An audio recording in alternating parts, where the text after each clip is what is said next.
The 9,941st meeting of the Security Council is called to order. The provisional agenda for this meeting is threats to international peace and security. The agenda is adopted. In accordance with Rule 37 of the Council's Provisional Rules of Procedure, I invite the representatives of Iraq, the Islamic Republic of Iran, Israel, and Kuwait to participate in this meeting. It is so decided. In accordance with Rule 39 of the Council's Provisional Rules of Procedure, I invite the following briefers to participate in this meeting. Mr. Miroslav Janša, Assistant Secretary General for Europe, Central Asia and Americas, Departments of Political and Peace-Building Affairs and Peace Operations, and Mr. Rafael Mariano Grossi, Director General of the International Atomic Energy Agency. It is so decided. The Security Council will now begin its consideration of item 2 of the agenda. I wish to warmly welcome the Secretary General, His Excellency Mr. Antonio Guterres, and give him the floor. Madam President, with your permission, I will make a small introduction and then my two colleagues will brief the Council. Excellencies, 2 days ago, in this very chamber, I made a direct appeal: give peace a chance. That call was not heeded. Instead, the bombing of Iranian nuclear facilities by the United States marks a perilous turn in a region that is already reeling. From the outset of the crisis, I have repeatedly condemned any military escalation in the Middle East. The people of the region cannot endure another cycle of destruction. And yet, we now risk descending into a rat hole of retaliation after retaliation. To avoid it, diplomacy must prevail. Civilians must be protected. Safe maritime navigation must be guaranteed. We must act immediately and decisively to halt the fighting and return to serious, sustained negotiations on the Iran nuclear program.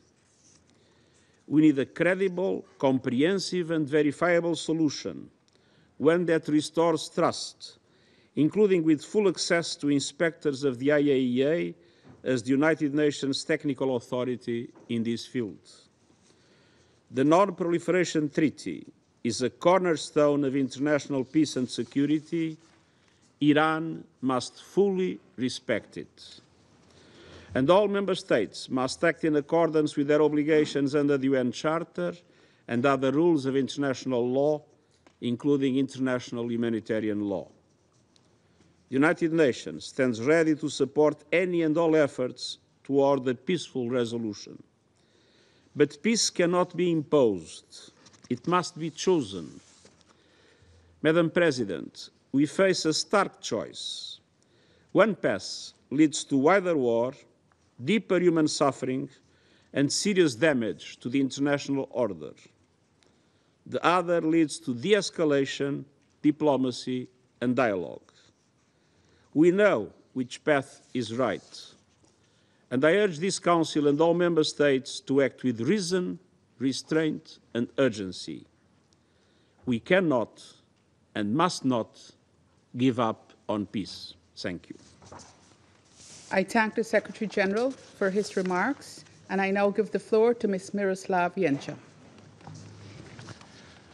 Madam President, on the evening of 21 June, the President of the United States announced that the US military conducted strikes against the Fordow, Natanz, and Isfahan nuclear facilities in Iran.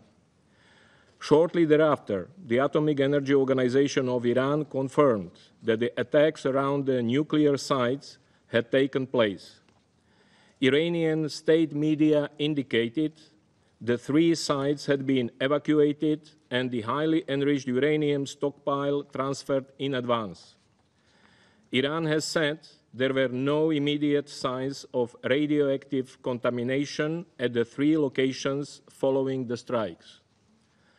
The Crisis Management Bureau of Qom, where Fordow is located, stated that the perimeter of the Fordow nuclear site had been targeted.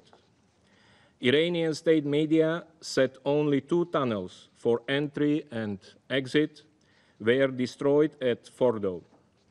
Preliminary open-source satellite imagery shows damage at various points at the facility.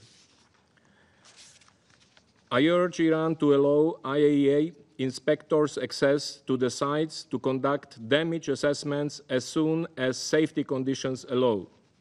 I also note that this Council will shortly hear from IAEA Director General Grossi. The latest development must be viewed with the utmost seriousness. It marks a dangerous escalation in a conflict that has already devastated many lives in both countries, in a region on the edge. It is a direct threat to international peace and security. Madam President, Under-Secretary General Di Carlo told this Council only 2 days ago that we were teetering on the edge of a full-blown conflict. I fear we are now in that dangerous moment. Meanwhile, the hostilities between Israel and Iran continue and are now in their 10th day. Hours after the US strikes, the Islamic Revolutionary Guard Corps, IRGC, said it had launched some 40 missiles at Israel. Israeli authorities reported that more than 85 people were injured in the barrage, and numerous structures in Tel Aviv and its southern suburbs sustained heavy damage, including many residential buildings and an elder care home. Israel also said it had launched a series of strikes against military targets in Iran, including in Tehran, Tabriz, and Yazd. The Israel Defense Forces, IDF, said 30 fighter jets had struck dozens of military targets across Iran. Iranian media reported several civilian fatalities, including children, and damage to homes and other civilian infrastructure. Earlier, on 21st June, Israel attacked for a second time since 13 June the Isfahan nuclear complex, hitting 6 buildings. According to Iran's Ministry of Health, as of 21st June, 430 people have been killed and more than 3,500 others injured due to Israeli strikes across Iran. Most have been civilians. According to Israeli authorities, 25 Israelis have been killed and 1,300 more have been injured since the beginning of exchanges with Iran.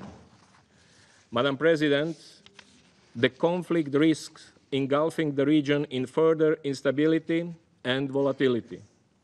Some non-state armed groups aligned with Iran warned against US involvement. The Houthis in Yemen and some armed groups in Iraq vowed to attack if the US intervened in the conflict between Israel and Iran. Iran's parliament unanimously expressed support for measures to close the Strait of Hormuz, a vital maritime route for global energy transit.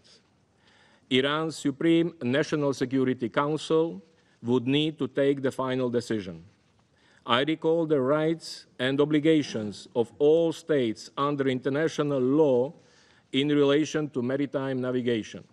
Madam President, the Middle East cannot afford yet another violent conflict where civilians pay the price of military confrontations.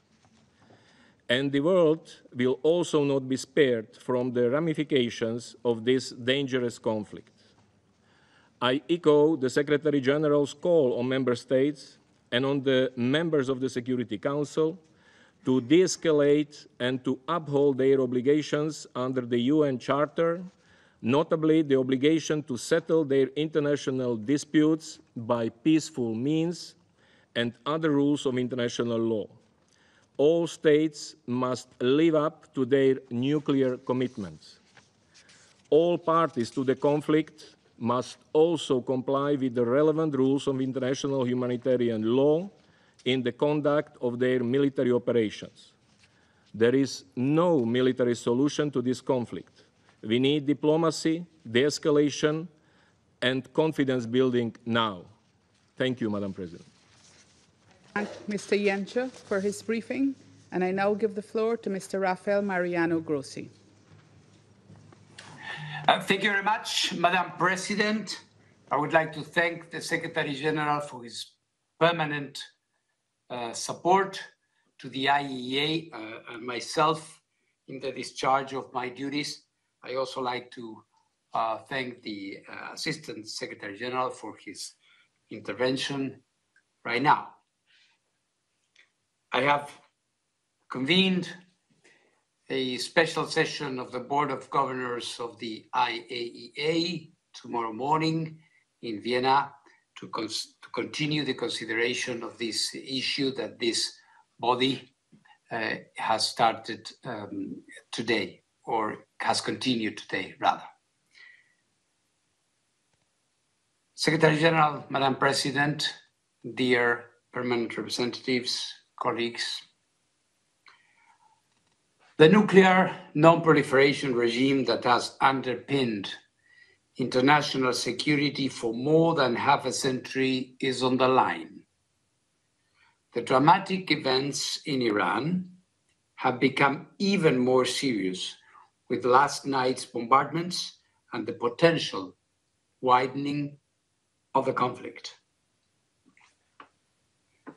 We have a window of opportunity to return to dialogue and diplomacy.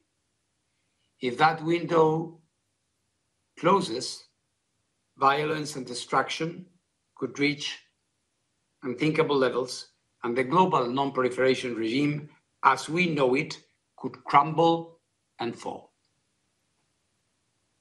Iran, Israel, Iran, the Middle East need peace, and there is a path for diplomacy.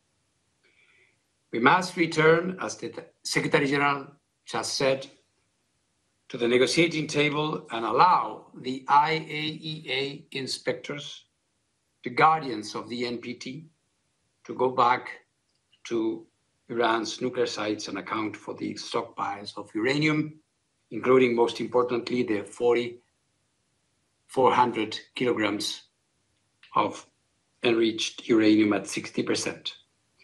Any agreement, ladies and gentlemen, any arrangement will have as a prerequisite the establishment of the facts on the ground.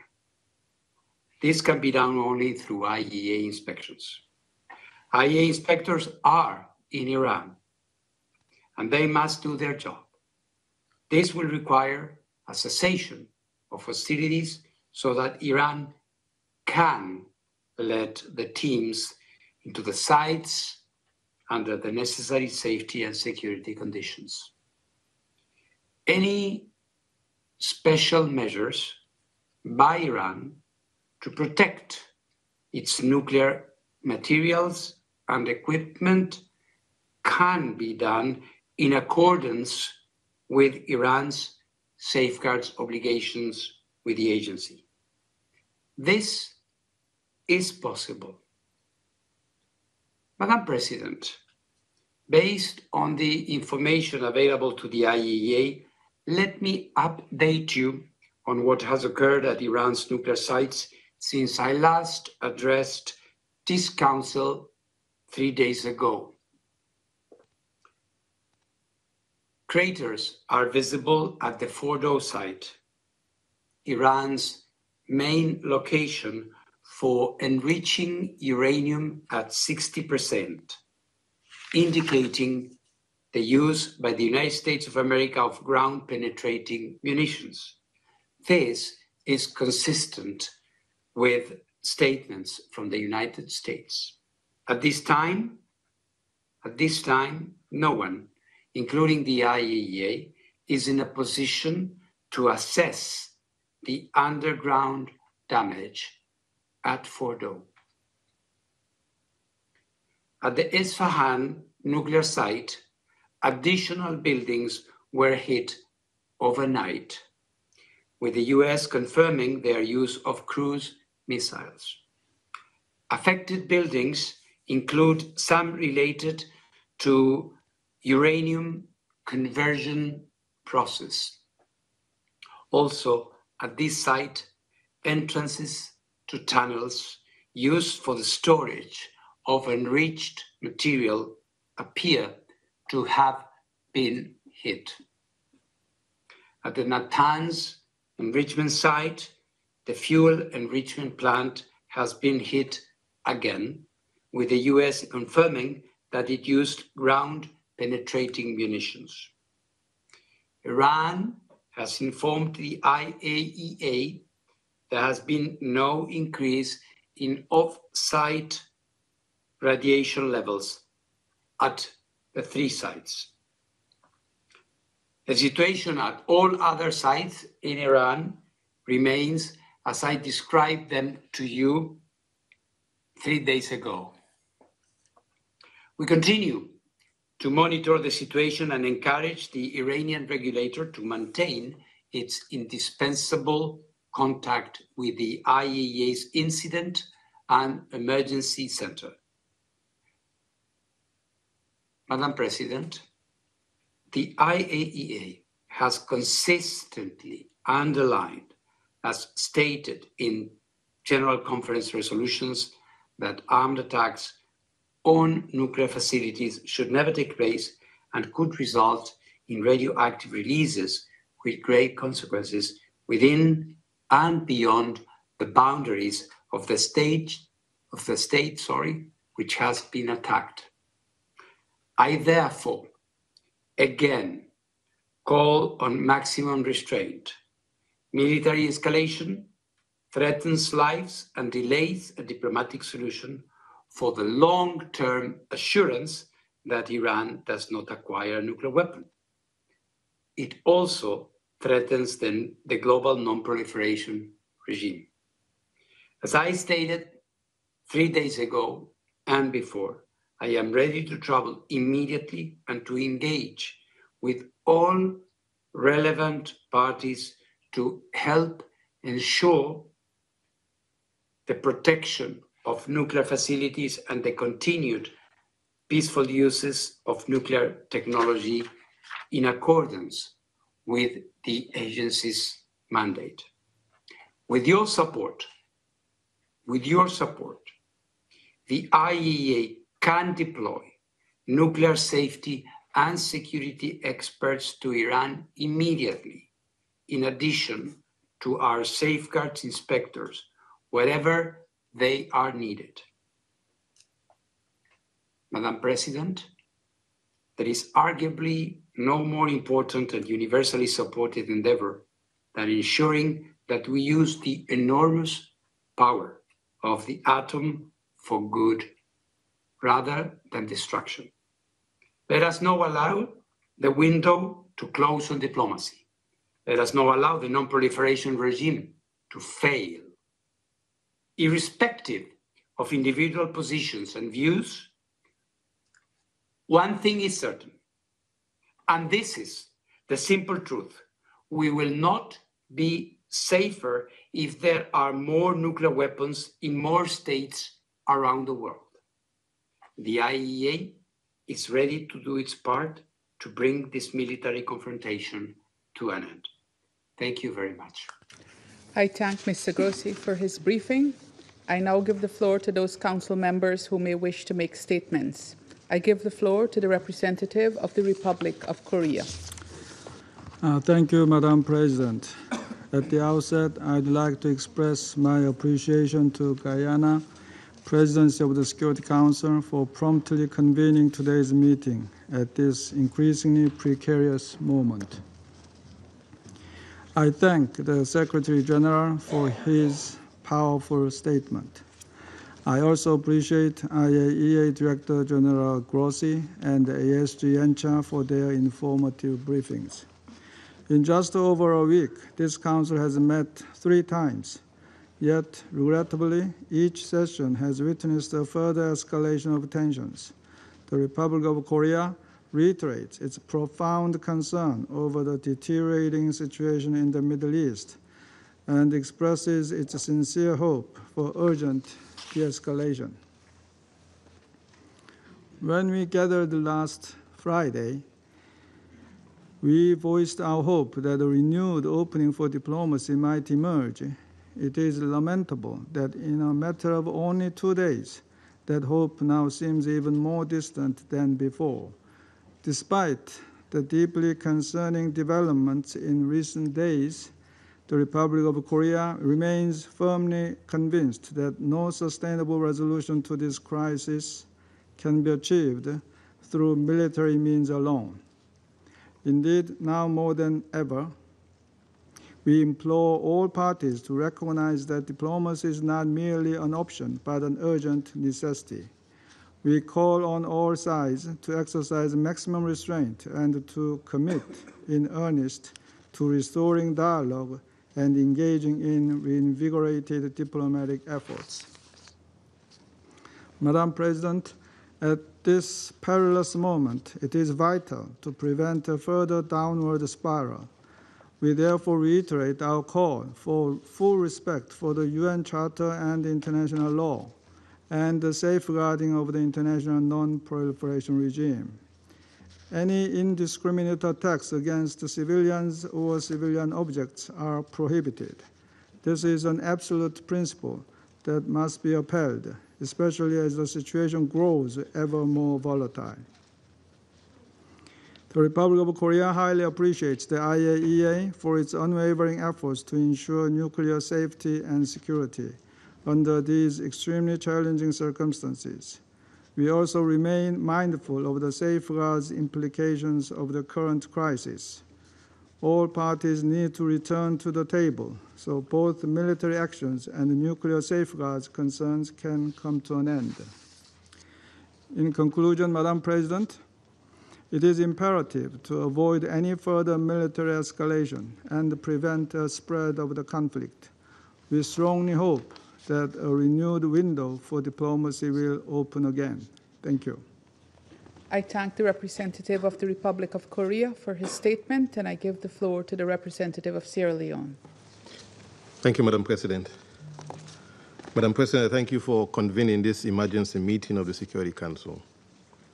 The gravity of the situation in the Middle East demands the Council's immediate attention as it discharges its primary responsibility to maintain international peace and security. I thank His Excellency Antonio Guterres, Secretary General of the United Nations, for his introductory statement. And I also thank Assistant Secretary General Miroslav Janka and Director General Rafael Grossi of the IAEA for their timely and important briefings. Sierra Leone aligns with the Secretary General's call for immediate de-escalation to avert, and I quote, catastrophic consequences for civilians, the region, and the world, end of quote. While guided by our earlier interventions at meetings held on the 13th and 20th June on this situation, the alarming developments compel this Council to act with urgency.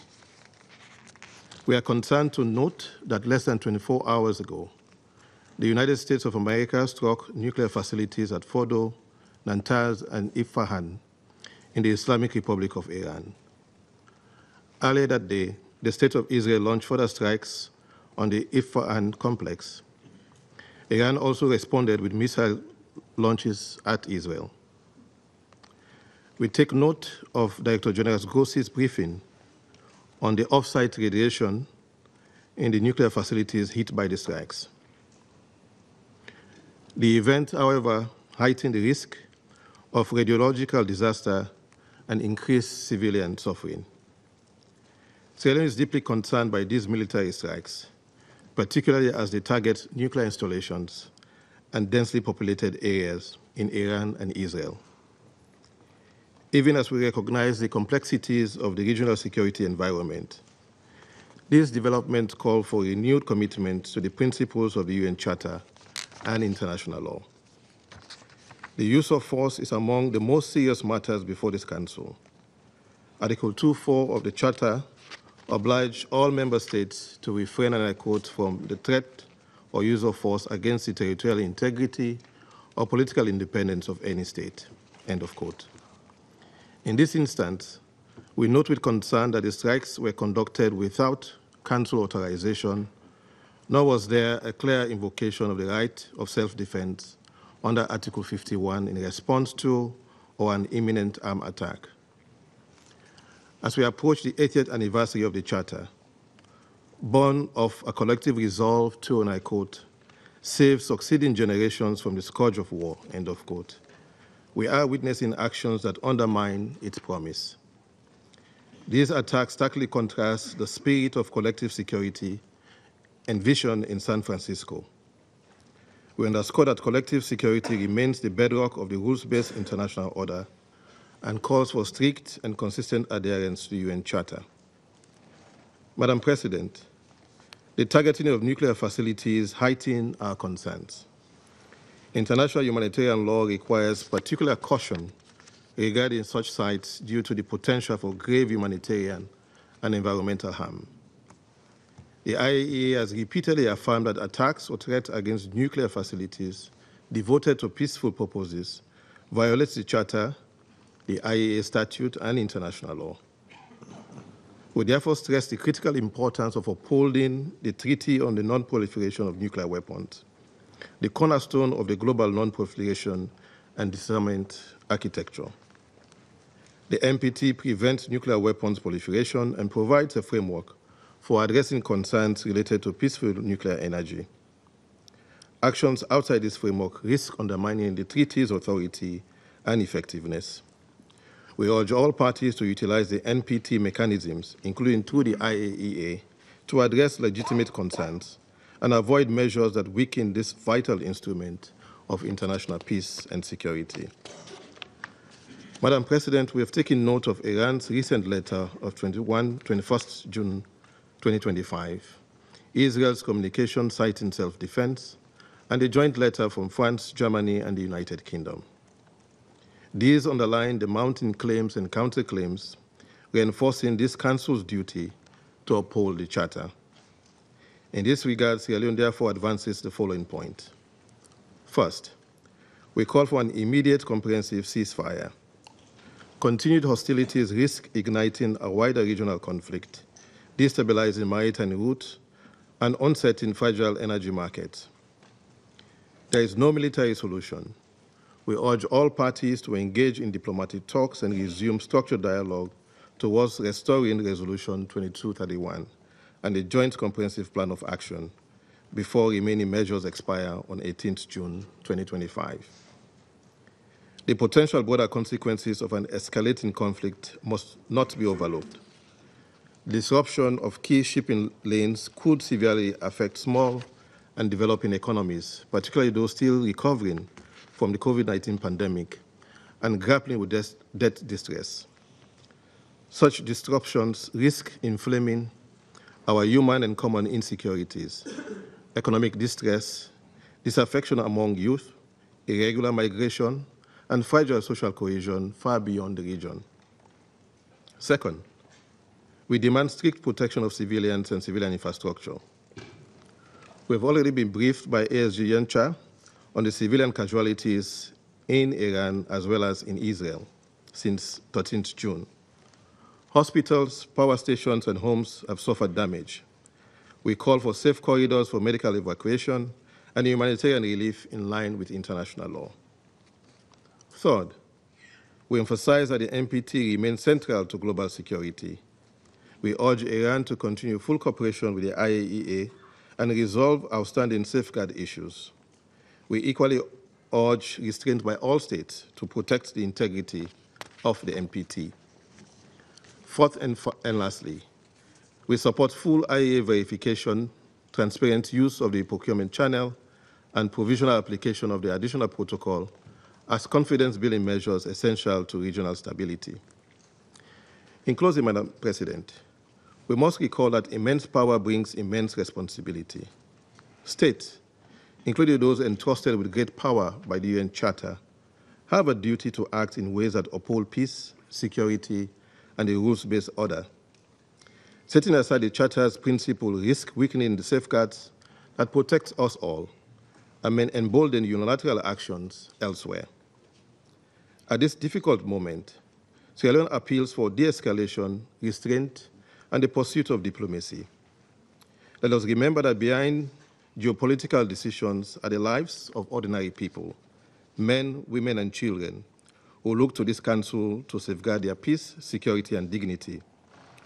We hope that our actions will honor that trust and the promise of San Francisco. I thank you. The representative of Sierra Leone for his statement, and I give the floor now to the representative of the United Kingdom. Thank you, President, and thank you for convening this meeting. I'd like to start by thanking the Secretary-General, ASG Yanka, and DG Grossi for briefing us today. This is a pivotal moment for the region. A further spiral of conflict poses serious risks to regional and international peace and stability. Our foremost priority must now be to support de-escalation. We have long made clear that Iran must not have a nuclear weapon and that their nuclear program represents a serious threat to international peace and security. The United States took action last night to alleviate that threat. The United Kingdom did not participate in US or Israeli strikes. But military action alone cannot bring a durable solution to concerns about Iran's nuclear program. My Prime Minister has been clear. We urge Iran now to show restraint, and we urge all parties to return to the negotiating table and find a diplomatic solution which stops further escalation and brings this crisis to an end. It is in the interests of all parties to pursue such a deal. This was the joint call made by my Prime Minister with his French and German counterparts earlier today. Together with our E3 partners, the UK has long pursued a diplomatic solution to address Iran's nuclear escalation. On Friday, alongside E3 and EU colleagues, my Foreign Secretary met Iranian Foreign Minister Araghchi in Geneva to press directly for a return to diplomacy. My Foreign Minister spoke to Foreign Minister Araghchi again today and stressed the urgency of this, and we continue to engage partners across the region. President, the UK reiterates its full support for the IAEA and Director General Grossi for their critical work, professionalism and impartiality. The IAEA and the Non-Proliferation Treaty are key pillars of international security. Threats against IAEA staff and the DG are unacceptable. We urge Iran to cooperate fully with the IAEA. Failure to do so will only further fuel escalation. President, now is the time for de-escalation and a return to diplomacy. It is essential Iran chooses this path. I thank you. I thank the representative of the United Kingdom for her statement, and I now give the floor to the representative of France. Merci, Madame la Présidente. Thank you, Madam Présidente, je President. remercie Madam tout d'abord President, I Monsieur le first of Secrétaire all wish to Général thank the des Nations Secretary Unies General of the United pour sa Nations déclaration for 2 his jours après celle qu'il a faite statement déjà 2 days pour nous following the alerter sur la statement gravité he de la made when he situation. warned us about just how Je grave remercie the également situation Monsieur was. le I wish to Secrétaire also Général aux Affaires thank Politiques, the Assistant Secretary Miroslav General, ainsi que Monsieur le Directeur Mr. Général de Miroslav l'Agence Jencha, and internationale I de thank the l'énergie Director atomique, General for Monsieur the Raphaël International Grossi, pour Atomic leurs Energy exposés Agency, Mr. qui Raphael attestent Grossi. I thank de them all for their l'extrême briefings gravité de la that bear situation. witness to the extremely grave nature of the situation. Madam President, it is with concern that France learned of the strikes conducted by the United States against 3 nuclear sites in Iran. France did not participate neither in the planning nor conduct of these operations. We urge all parties to demonstrate the utmost restraint and to prevent any and all risks of escalation. Now is the time for strikes to cease, for de-escalation and for negotiation. Civilian populations must be spared at a time when strikes exchanged between Iran and Israel have produced too many civilian victims. We particularly call upon Iran to refrain from all reprisals, to cease its nuclear escalation and to opt for diplomacy, as we encouraged them to do on last Friday in Geneva. That was also the message conveyed by the President of the Republic, Emmanuel Macron, to his Iranian counterpart during a talk today. It is of imperative importance to guarantee the region's stability. The President of the Republic also spoke today with the Crown Prince of Saudi Arabia, the Sultan of Oman, the President of UAE and the Emir of Qatar to convey that we were fully engaged on this matter. The conflict broadening in scope would pose a grave risk to Israel's security, for the security of the region and for international peace and security. That is the common message espoused by the President of the Republic and shared with Britain and Germany and their leaders. We took note of the statements made by the IAEA, according to which no increase in levels of radioactivity had been seen around the sites struck. I here support France's full support for the DG of the IAEA and its personnel. Once again, in difficult circumstances, the personnel and the Director General are demonstrating their professionalism and devotion. Iran must, as a matter of urgency, return to the path of full cooperation with the agency. Madam President, we've always affirmed that Iran must not and could not ever obtain a nuclear weapon. Iran acquiring such a weapon would constitute a threat for the security of Israel in the region. It would also pose a direct threat to the security interests of France and Europe and would imperil the international non-proliferation architecture. France's position has remained unchanged for more than 20 years. There is only a diplomatic solution to the crisis provoked by the Iranian nuclear program. That conviction in recent days prompted France alongside its E3 partners to take the initiative of discussions with Iran. The Minister for Europe and Foreign Affairs, Jean-Noël Barrot, was in Geneva on Friday for that meeting with his Iranian counterpart and his partners in E3 and the European Union. In that framework, we once again voiced our concerns sparked by the Iranian nuclear program. The dangerous escalation of that program has been documented in recent years by IAEA.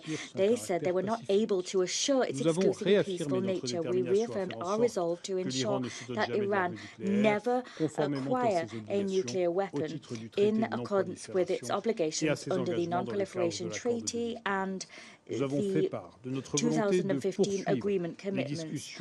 We have expressed our desire to continue discussions with Iran to allay concerns raised by the Iranian nuclear program and to address more broadly the security problems posed at a regional level by the destabilizing actions of Iran. This conviction remains today. Only a negotiated diplomatic solution can allow for a lasting settlement to the Iranian nuclear issue.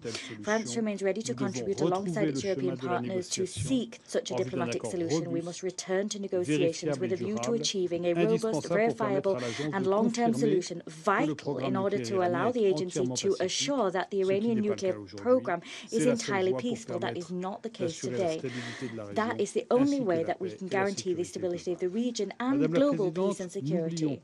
Madam President, let us never forget that the region in Gaza is already facing a protracted war with devastating humanitarian consequences. We call for an immediate ceasefire, for the unfettered delivery of humanitarian aid throughout the Gaza Strip, and for the immediate unconditional release of hostages. France remains determined to move towards the implementation of a two-state solution, the only solution liable to allow the Palestinians and Israeli people to live in peace and security. We will continue to work towards a resumption of the conference mandated by the General Assembly. France will co-chair that conference with Saudi Arabia. Madam President, this Council will meet once again in 2 days to consider the implementation of Resolution 2231. That meeting must stand as an opportunity for this Council and for Iran to reaffirm their commitment to diplomacy and the spirit of negotiation which prevailed and allowed the conclusion of the 2015 agreement. I thank you. I thank the representative of France for his statement, and I give the floor to the representative of Panama. Gracias, señora Presidenta. Thank you, Madam President. Saludamos y agradecemos al and secretario thank general the de las Secretary Naciones General Unidas, of the Su United Excelencia Nations, Antonio His Excellency Antonio por Guterres, su presencia y for por su his importante presence intervención. and for his important statement. Extendemos nuestro We extend agradecimiento that gratitude al secretario general to adjunto Assistant para Europa, Secretary Asia General for Central y Europe, las Central Américas, Asia and the el señor Americas, Miroslav Mr. Denka, Miroslav Yencha, y al director general and del to the Organismo Director Internacional de General Energía of the Atómica, International señor Atomic Rafael Energy Grossi, Agency, por Mr. sus Rafael valiosos Grossi. aportes. We thank them Y both damos for la their bienvenida invaluable a las delegaciones de la contributions. República We Islámica welcome de the Irán, delegations Israel of the y Islamic Kuwait. Republic of Iran, Israel and Observamos con Kuwait. We note preocupación with concern los the recientes recent sucesos en Irán. events in Iran. Desde el inicio de los Since the acontecimientos, onset of la events, mayoría de los the miembros de majority este of the Consejo members of this Council hemos have advertido warned la of urgente the necesidad urgent need de to desescalar el de-escalate the conflict. así We've como también also hemos hecho reiterados repeatedly llamados a la appealed máxima for utmost moderación, restraint to be al shown, diálogo for y a las dialogue negociaciones and para for ofrecerle una negotiations oportunidad to sensata give a la peace paz. a real chance. Debemos insistir. We must Nos insist enfrentamos a una on situación tan those incierta points. como We are facing a inoportuna, situation which cuyas is as uncertain consecuencias as it podrían is ser unfortunately timed. profundamente Its consequences could be desestabilizadoras, profoundly no solo para la destabilizing, región, not only for the sino para la region, paz y la but seguridad for peace, internacionales. for international El peace and Organismo security. Internacional de The Energía International Atómica, Atomic Energy OIEA, Agency, the ha IAEA, advertido en sus has resoluciones warned in its que los resolutions ataques a that instalaciones attacks nucleares on nuclear facilities representan un constitute riesgo, a risk ya que podrían because provocar la such liberación attacks de could material trigger the radioactivo release of o radioactive material. consecuencias graves This with por grave contaminación consequences radiológica para la arising from población, para radiological el medio contamination. ambiente y These podrían tener risks un impacto regional sin to the precedentes. population, the environment, and could have an Afortunadamente, unprecedented regional hasta el impact. momento, los hechos Fortunately, to recientes date, no han recent registrado events elevaciones have en los not niveles de radiación led to y no se espera que haya increases in consecuencias radiation para la levels, salud and it is de not las expected that personas there will ni be para el medio consequences for the ambiente health of fuera de people los or for the sitios environment afectados, beyond de the acuerdo con sites lo affected. señalado por This in Irán. accordance with what's been Por su indicated parte, by el Iran. Organismo Internacional de Says the Energía Speaker. Atómica For its ha part, the informado que International Atomic continuará Energy Agency monitoreando has y stated that it will evaluando esa continue situación monitoring en and Irán. evaluating the situation in Iran. Reconocemos su We responsable recognize gestión. the El deft, Tratado skillful sobre la no management proliferación de las armas by the nucleares, IAEA, TNP, the Treaty un of pilar on the esencial del non-proliferation derecho of nuclear internacional, weapons, the NPT, que ha is a central contribuido de pillar manera of decisiva international law. a It la has no made a proliferación de decisive armas contribution nucleares to the y al non-proliferation fomento of del nuclear desarme. weapons and to A ensuring través del disarmament. TNP, la Through comunidad the internacional NPT, ha the international procurado community mayores has garantías de garnered greater estabilidad y seguridad, assurances of stability and reduciendo security, el riesgo de que reducing las armas the nucleares risks se of nuclear conviertan en weapons motivo becoming de a source confrontación of o conflicto. confrontation or conflict. Reconocemos We que la desconfianza recognize es that un a lack factor of trust agravante en esta is a situación. factor Sin exacerbating embargo, this esperamos que aún situation. pueda However, existir we hope algún that espacio some para el diálogo room might still y que remain for este Consejo dialogue. We puede hope that this desempeñar un Council will papel be able to constructivo play para a fomentarlo. constructive role to Para encourage lograrlo, that dialogue. todos debemos, To achieve desde that nuestras goal, we must perspectivas, all, as we can, exhortar a las partes a urge encontrar una parties solución the que evite parties que to las find a poblaciones solution which civiles se avoids conviertan civilian en víctimas populations de un becoming conflicto victims of aún an mayor. even worse Señora conflict. Presidenta, Madam President, Panama país is a pequeño, small country, pero dueño but the responsable de un the canal responsible owner interoceánico indeed of a strategic siempre interoceanic apelará al canal. derecho We will internacional always have como recourse vía to para international dirimir law as controversias the pathway internacionales through which que to resolve podrían tener international disputes that repercusiones a could nivel have global. global repercussions. Por ello, As such, respaldamos we el cese support the inmediato de las immediate hostilidades cessation of con el hostilities fin de ofrecer una with oportunidad the al goal of diálogo offering an genuino opportunity que to permita genuine construir dialogue, a soluciones dialogue which will duraderas allow us y to build pacíficas lasting and a los peaceful conflictos. solutions to conflicts. Muchas gracias. Thank you. I thank the representative of Panama for his statement, and I give the floor now to the representative of China. Thank you, President. I thank you for convening this emergency open meeting. I also thank Secretary General Guterres for his statement and ASD Yencha and Director General Grossi for their briefings. Yesterday, the United States conducted strikes on 3 Iranian nuclear facilities in Fordo, Natanz, and Isfahan. China strongly condemns the U.S. attacks on Iran and the bombing of nuclear facilities under the safeguards of the IAEA. The actions of the United States seriously violate the purposes and principles of the UN Charter and international law, as well as Iran's sovereignty, security, and territorial integrity. It has exacerbated tensions in the Middle East and dealt a heavy blow to the international nuclear non-proliferation regime. The international community must uphold justice and make concrete efforts to cool down the situation and restore peace and stability. In this connection, I wish to put forward 4 appeals. First, we call for an immediate ceasefire and ending the hostilities. In the context of the abrupt escalation of tensions in the Middle East, China is deeply concerned about the risk of the situation getting out of control. The parties to the conflict, Israel in particular, should reach an immediate ceasefire to prevent a spiraling escalation and to resolutely avoid the spillover of the war. The parties concerned should abide by international law, curb the impulse to use force, and avoid exacerbating conflicts and adding fuel to the fire.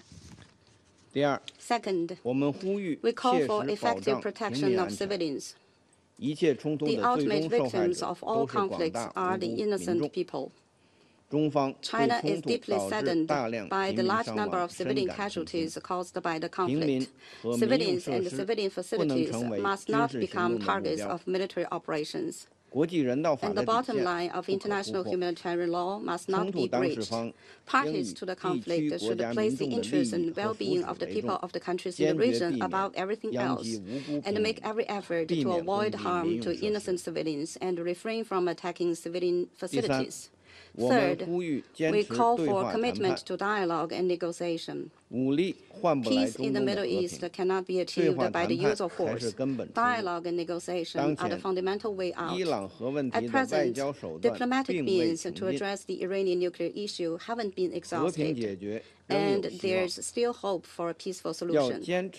Parties should stay firmly committed to the political settlement of the Iranian nuclear issue and work to bring it back onto the track of a political solution through dialogue and negotiation, with a view to reaching an agreement acceptable to all parties.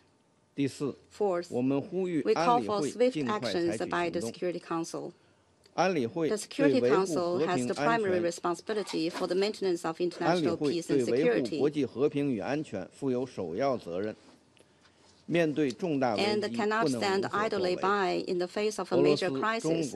Russia, China, and Pakistan have proposed a draft resolution calling for an immediate and unconditional ceasefire, the protection of civilians, respect for international law, and engaging in dialogue and negotiation.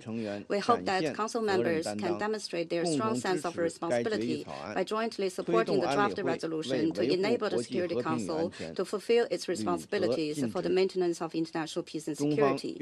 China stands ready to work with the international community to foster synergy, uphold justice, and make unremitting efforts to restore peace and stability in the Middle East. Thank you, President.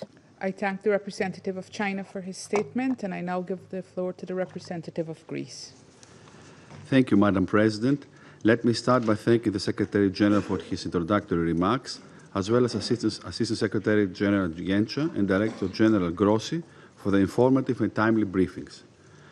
Madam President, this is the third time in 10 days that this Council has been convened in an emergency meeting, and rightfully so. The situation is now more dangerous than at any point since June 13th. What the Secretary General referred to as a defining moment for our collective future has now become a reality. We have taken note of the military action against nuclear-related sites in Iran and are monitoring with concern the evolving situation very closely. Madam President, allow me to raise the following 3 points. First, we reiterate our call upon all parties to show restraint. There is no need for more violence, especially given the potential grave consequences. It is critical for the AEAI inspectors to be able to resume their activity and check on the status of the stockpiles of the enriched uranium, as well as of the remaining enriching capabilities of Iran. This is essential as the global non-proliferation architecture and regional and potentially global security come under intense stress. Second, I must reiterate a strong concern over the nuclear program of Iran, which should never be allowed to have nuclear weapons. We have time and again warned against non-compliance with the legally binding safeguards and JCPOA obligation. Against this background, Israel has the right to protect itself and live in peace and security with its neighbors. We can argue in this chamber, and so many times we have done, on whether Iran's nuclear program was exclusively peaceful or not. However, whatever the case may be, such high levels of enriched uranium in a region as volatile as the Middle East cannot but generate extreme uncertainty and instability. Third, it is of critical importance to ensure that civilians on all sides are protected. Last but not least, we take note with profound relief of DG Gross's remarks that as of this time, we do not expect that there will be any health consequences for people or the environment outside the targeted sites. Madam President, in closing, allow me to highlight, in no uncertain terms, the value of de-escalation as a first step towards a sustainable peace. The international community and countries with influence must step in and offer a diplomatic way out, which must include the necessary security assurances. Involved parties need to act in full compliance with the UN Charter, international law, and international humanitarian law. Echoing the ancient virtue of sophrosine, self-restraint, we urge all parties to exercise the utmost moderation and engage in dialogue and diplomacy. I thank you. I thank the representative of Greece for his statement, and I give the floor now to the representative of Denmark. Thank you, Madam President.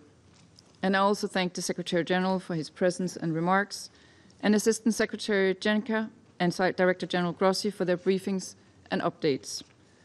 Madam President, we are meeting again today as the situation in the Middle East continues to escalate. Attacks between Israel and Iran have continued since our last meeting on Friday. Civilian casualties and widespread suffering continue to rise on both sides. Last night, a targeted operation was carried out by the United States against 3 nuclear facilities in Iran. The continued escalation in the Middle East is a cause for great concern and poses a grave risk to international peace and security. Madam President, Denmark urges all parties to abide by the obligations under the UN Charter and international law.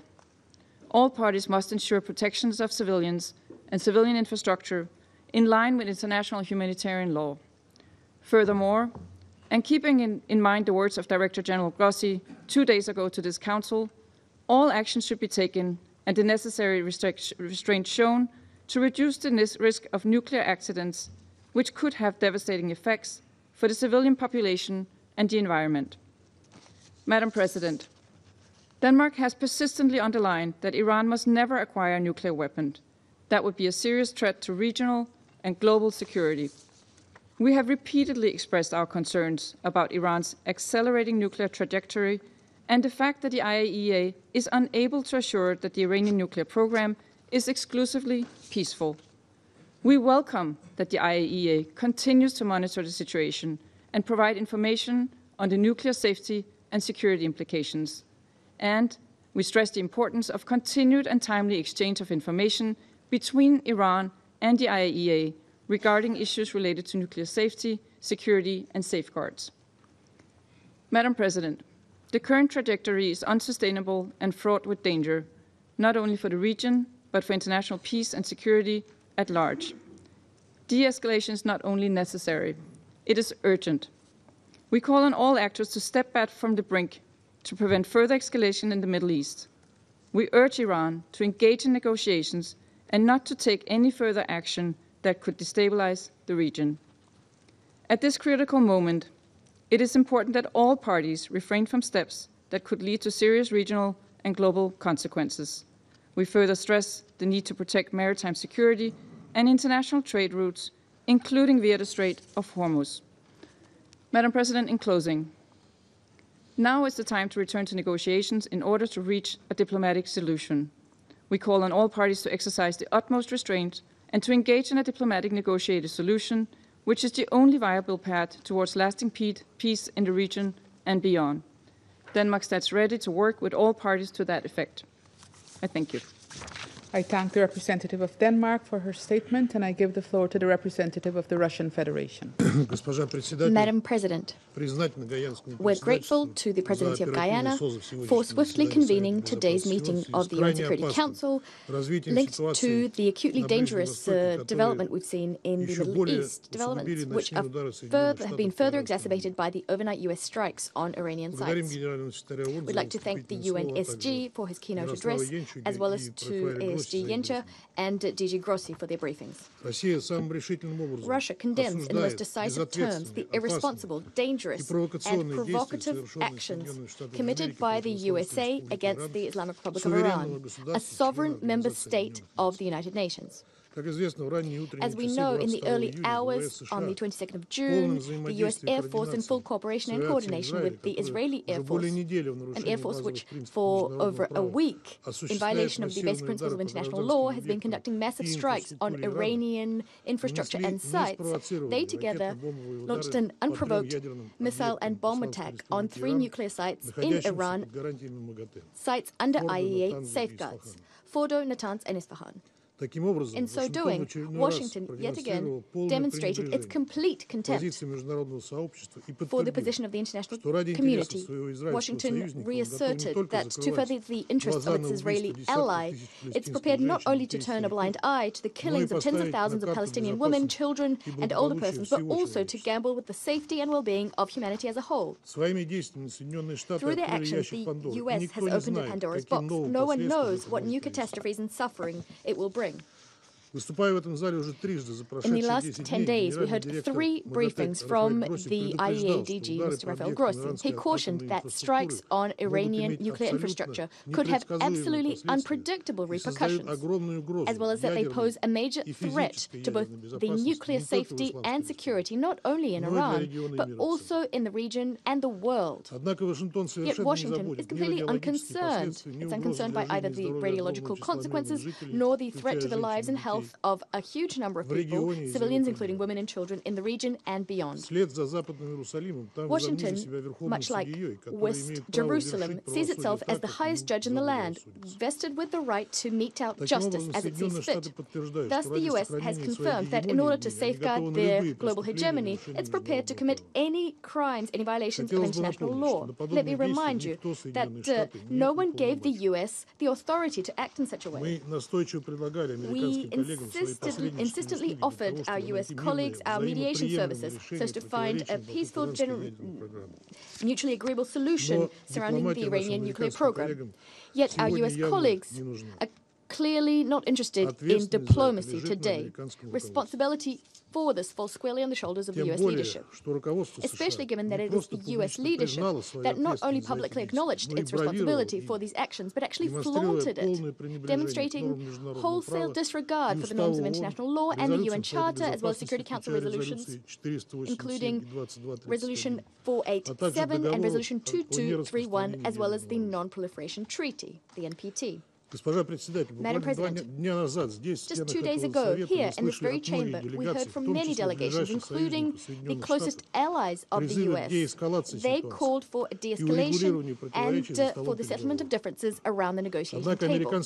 Yet our U.S. colleagues yet again ignored this position, the position of the entire international community, following Israel's lead, instead of checking Israel, instead of forcing it to halt the spiral of escalation. Today, we once again will be hearing from the U.S. representative. We'll be hearing cynical statements about readiness to return to the negotiations table, as if there were no strikes using heavy payload bombs on Iran. Clearly, this is being done to hypercritically subsequently portray Tehran as the party that spoiled the negotiations process, the party that's supposedly undermining stability in the Middle East. Yet we believe that none of our sensible colleagues in the international community will believe our U.S. colleagues anymore, much like they won't believe their attempts to convince the Security Council that Iran was trying to acquire nuclear weapons. Let me remind you that back in March, high-ranking U.S. intelligence officials said that the U.S. does not have information about Tehran's attempts to develop military nuclear capabilities. I imagine that many are getting a nagging sense of déjà vu today. Let me remind you that back in 2003, in this very chamber, the U.S. Secretary of State Colin Powell waved around a test tube, justifying Washington's plans to invade the territory of another sovereign state, only to having waged decades of chaos onto its people to not find any WMDs there. Today's situation is no different in substance to the one we saw in 2003. Again, we're being asked to believe the US's fairy tales to once again inflict suffering on millions of people living in the Middle East. This cements our conviction that history has taught our US colleagues nothing. We regret that today some of you in this room didn't and cannot muster up the courage to call a spade and to condemn Washington's actions. And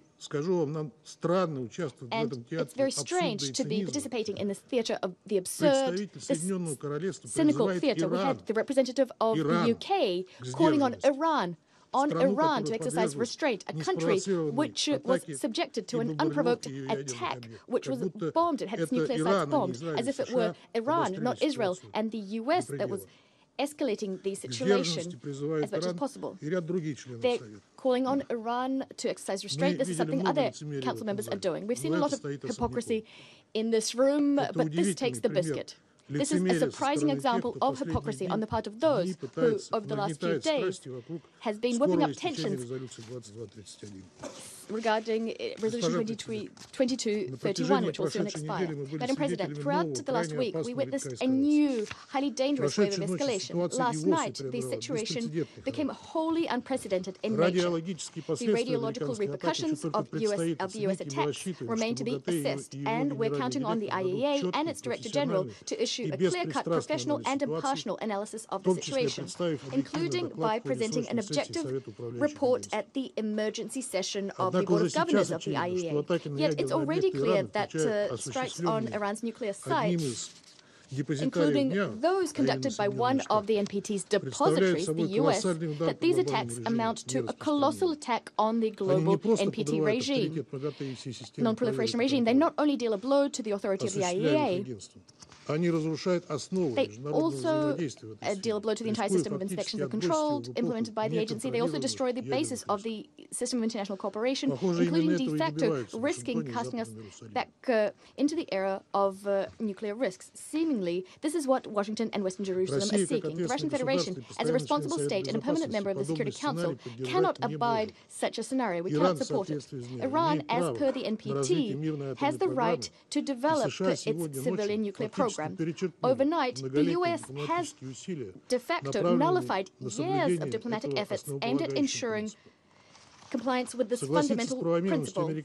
Agreeing with the legality of US actions is tantamount to throwing out all of the international community's advances on this front.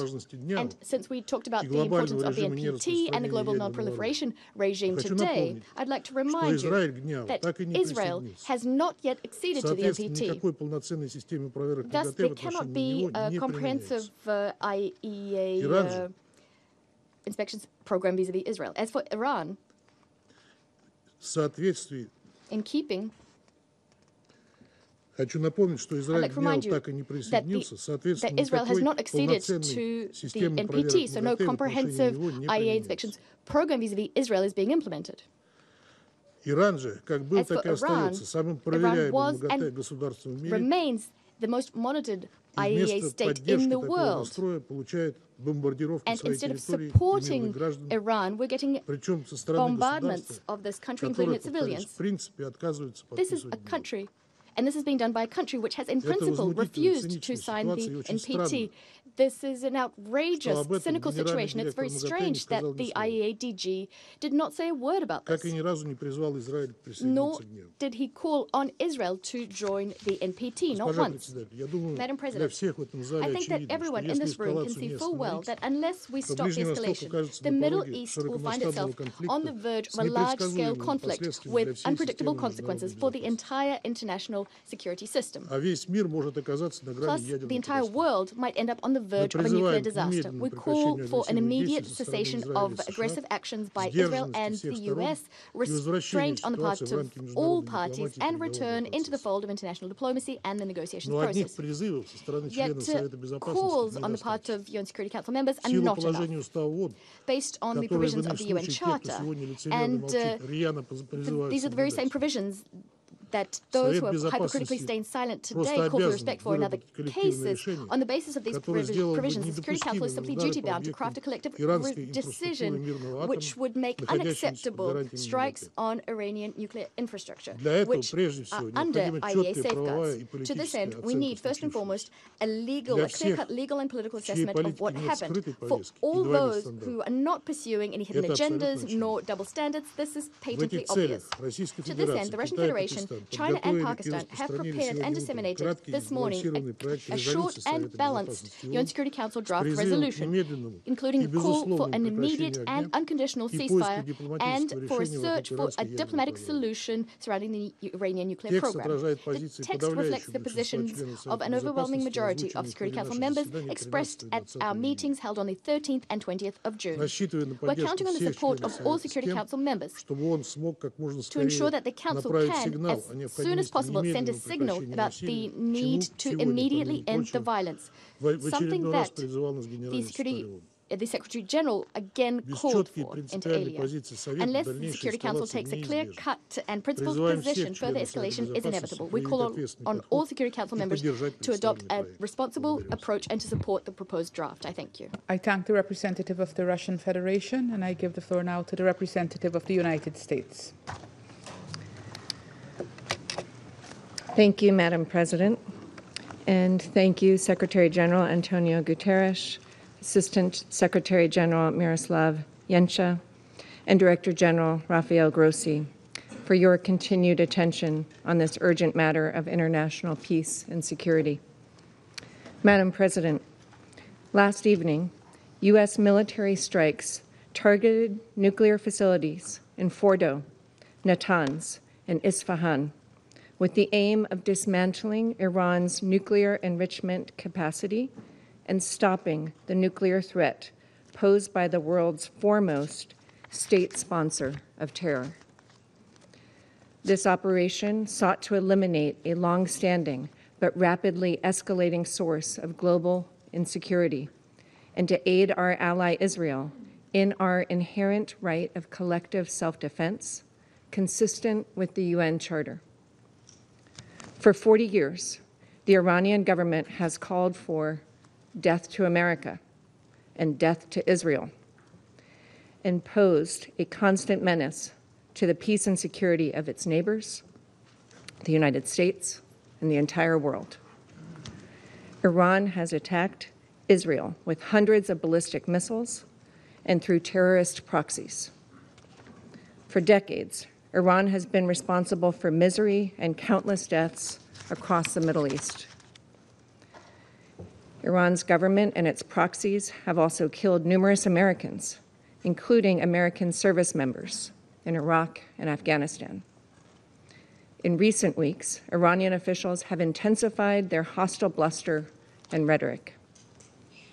Iran has long obfuscated its nuclear weapons program and stonewalled good faith efforts in recent negotiations.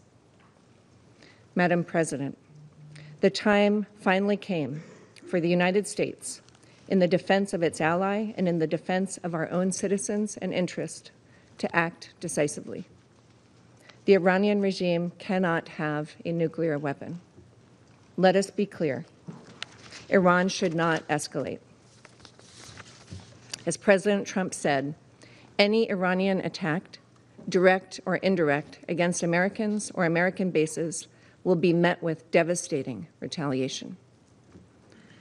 To fulfill its core mission of maintaining international peace and security, this Council must call upon the Iranian regime to end its 47-year effort to eradicate the State of Israel, to terminate its drive for nuclear weapons, to stop targeting American citizens and interests, and to negotiate peace in good faith for the prosperity and security of the Iranian people and all other states in the region. Madam President, a member state here today cast aspersions about hypocrisy and raised the forthcoming meeting on UN Security Council Resolution 2231.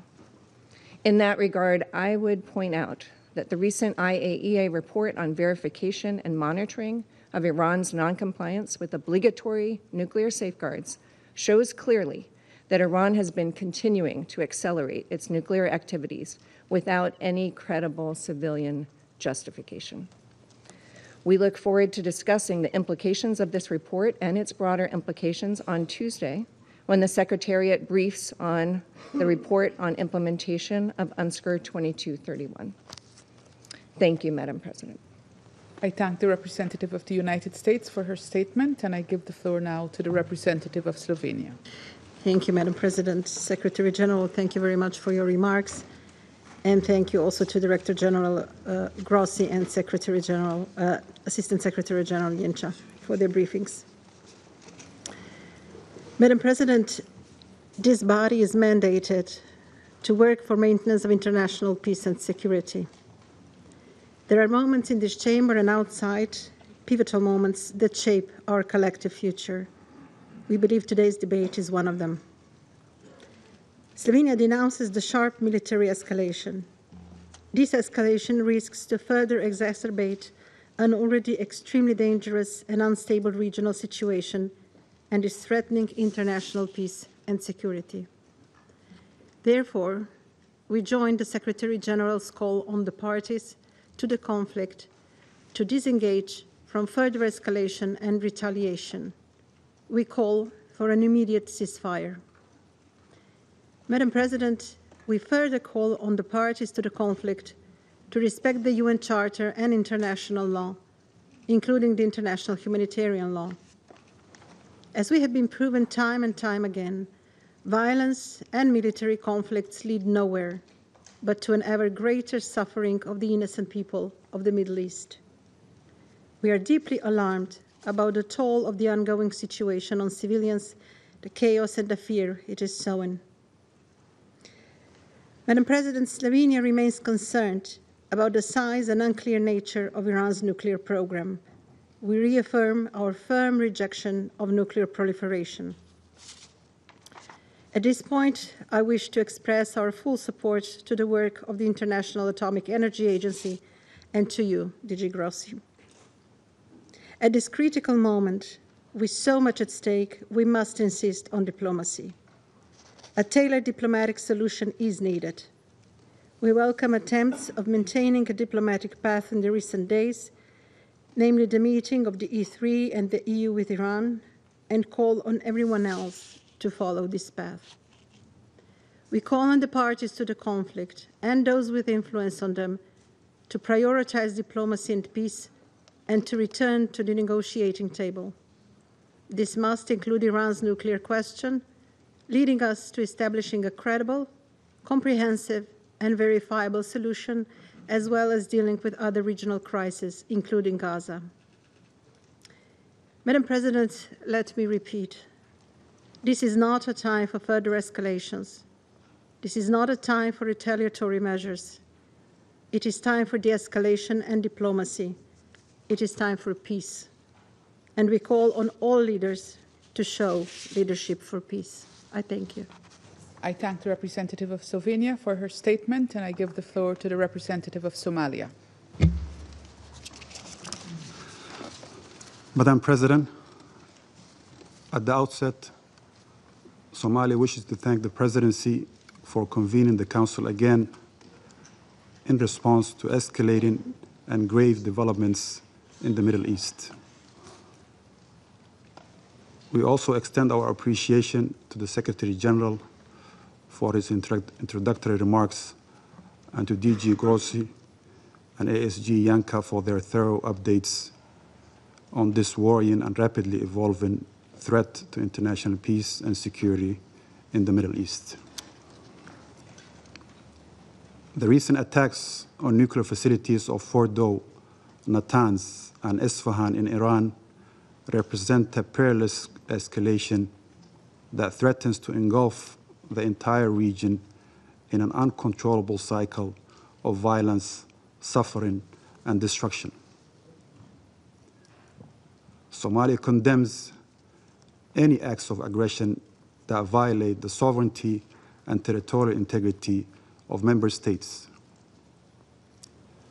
Such actions are in clear contravention of the principles enshrined in the Charter of the United Nations, in particular Article 2, Paragraph 4, which prohibits the threat or use of force against any state. We reaffirm the importance of respecting the sovereignty and territorial integrity of the Islamic Republic of Iran. Our delegation believes that all member states share responsibility to act in accordance with these principles and commitments. Madam President, at this critical moment, 4 urgent actions must guide our collective response. First, uphold international law and the UN Charter.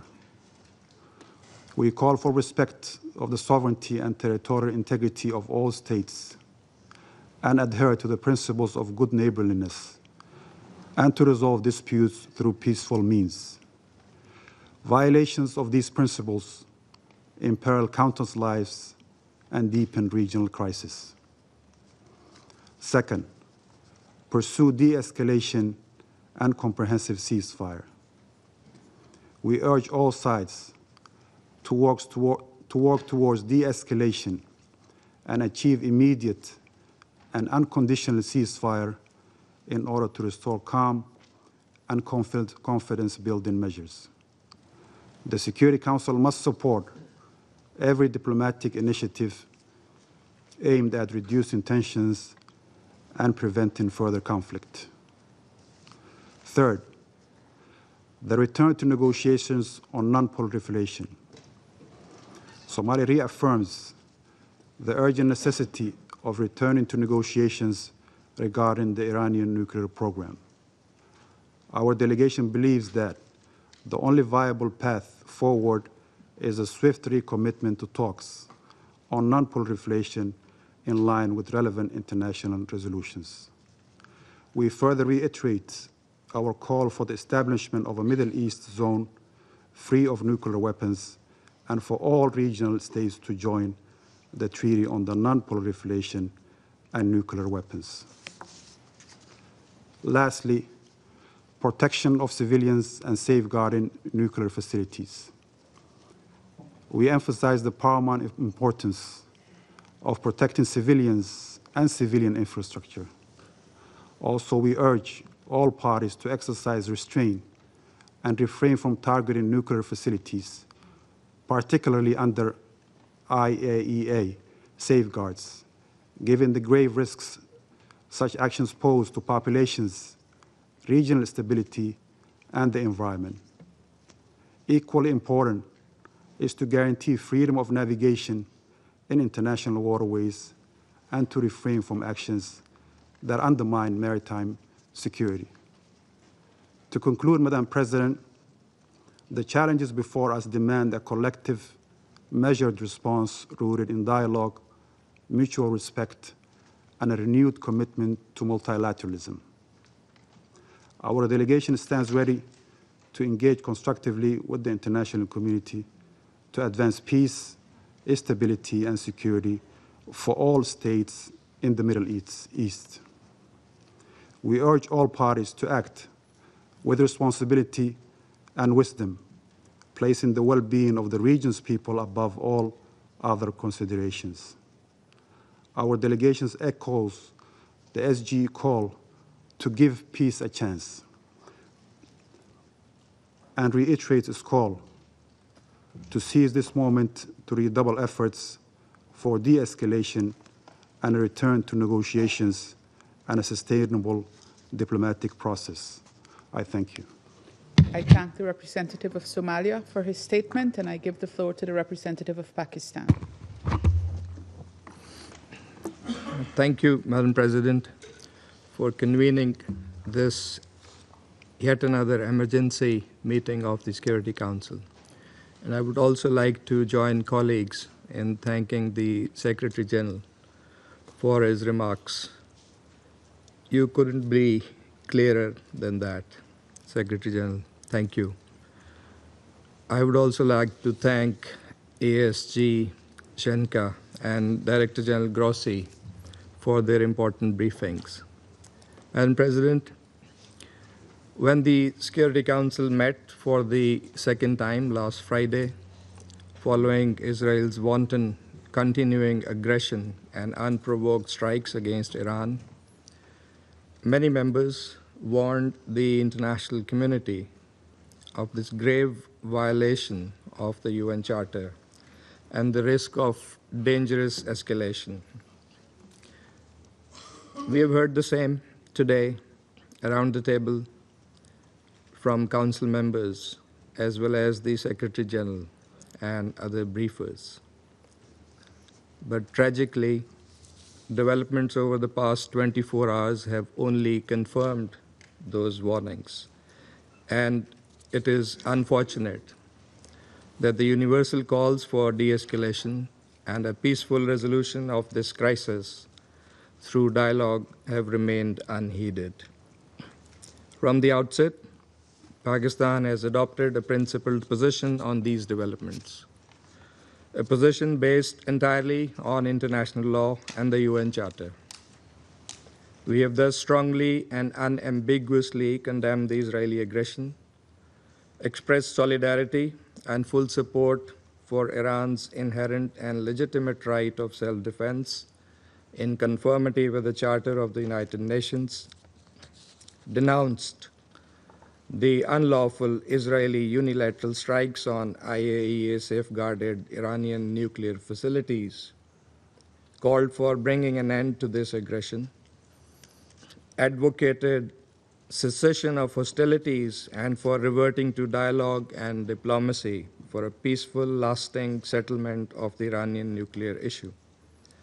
In recent days, Pakistan's leadership, including the Deputy Prime Minister and Foreign Minister, has remained actively engaged in promoting those objectives through numerous and continuing contacts with leaders of other countries and our partners across regions, all in the interest of preserving international peace and security and in fulfillment of our responsibility as a member of the Security Council. The Council of Foreign Ministers of the OIC meeting in Istanbul has echoed the same call for ending the aggression and supporting de-escalation and a peaceful settlement. It is in this context that we are seriously concerned by the recent developments that have further heightened tensions.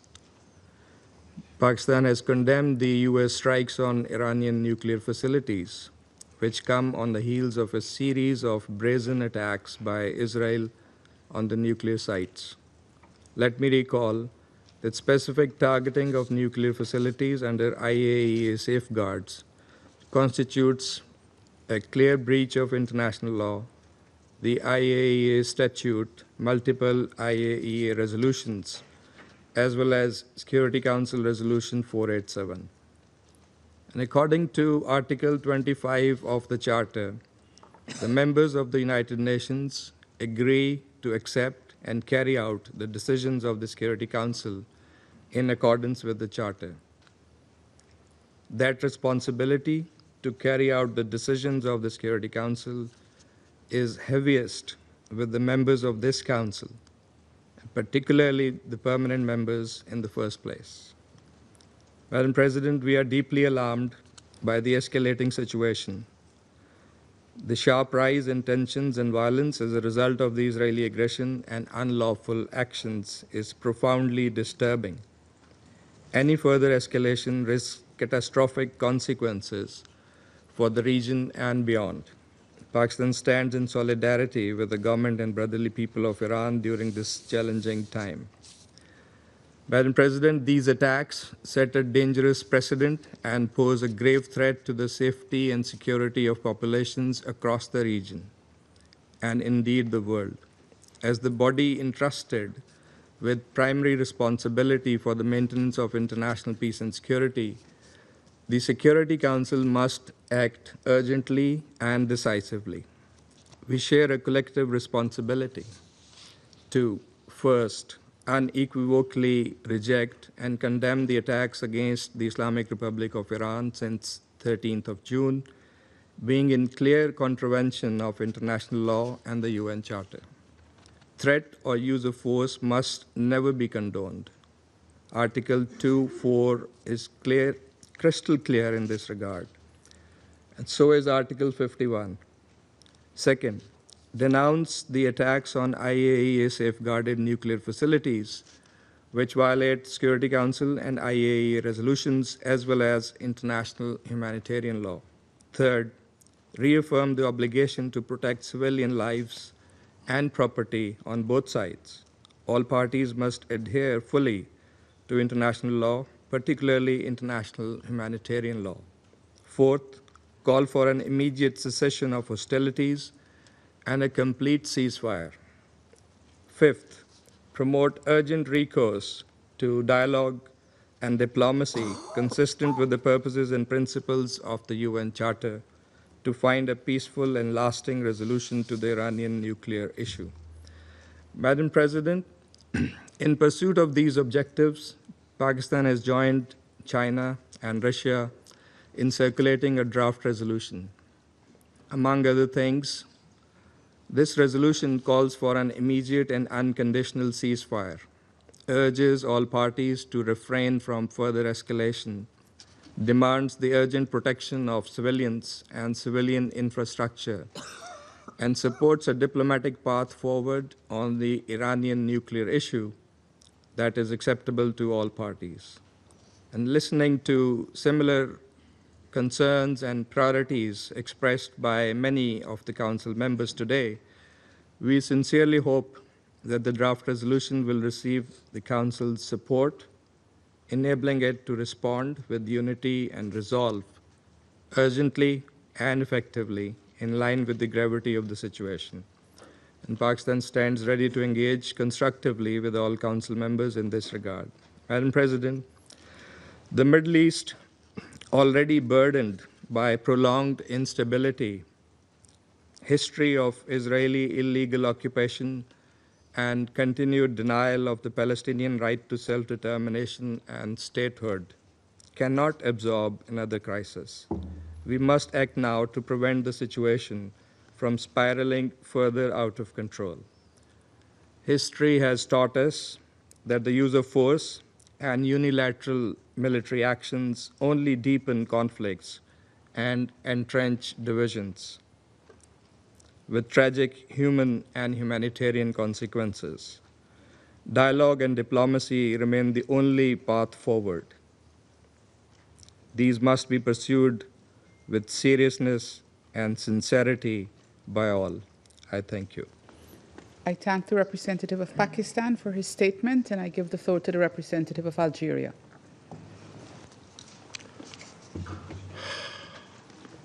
Madam President, I would like to thank you for the prompt scheduling of this meeting. I thank the Secretary General for his remark. We share your assessment that this is a dangerous escalation in the region already on the edge. And we echo your pressing call on member states to de-escalate and to uphold their obligation under the UN Charter and other rules of international law. I also thank ASG Genca and Director General Grossi for their briefings. Madam President, the world, and especially the Middle East, cannot endure another war. Unfortunately, events in the region are accelerating in an alarming pace, pushing the Middle East dangerously close to an apocalyptic scenario. At a time when the international community was united, yes, was united, in seeking ways to ease tensions, the situation has deteriorated sharply yesterday and further exacerbated by American strikes targeting Iranian nuclear facilities. Algeria expresses its deep concern and regret over this grave development, which significantly worsens the security and exposes the entire region to unprecedented risks with potentially uncontainable consequences. The erosion of the international nuclear security architecture poses a grave threat not only to regional stability, but also to the global peace and security. Attacks on nuclear facilities under international safeguards seriously undermine the integrity and credibility of the global non-proliferation regime. Therefore, we reaffirm that the legal framework safeguarding nuclear installations is clear, is comprehensive, is binding. Its very existence is precisely to ensure the highest levels of safety and protection for such facilities. The resolution of the IAEA General Conference repeatedly and explicitly state that, I quote, any armed attack on and threat against nuclear facilities devoted to peaceful purposes constitute a violation of the principles of the United Nations Charter, the international law, and the statute of the agency. These resolutions remain fully valid and applicable to the current situation. Under no circumstances should nuclear facilities be subject to attack. Upholding international law is not optional. It is a binding obligation upon all member states. Madam President, what lies ahead? What space remains for diplomacy? What responsibility rests with this Security Council? What we are witnessing today is a profound and perilous reversal. War has become the denial of diplomacy and politics by all means. Diplomacy our job, long regarded as the primary tool for conflict resolution, is now being compelled to yield, to step aside, to allow force to take precedence. And this Council, for some, and especially for Middle East issues, its restraint, its silence, yes, silence, is seen as more useful than its action. What then of negotiation, of agreements, of the essence of the United Nations, its charter, its principles, and of international law? They too are being bypassed,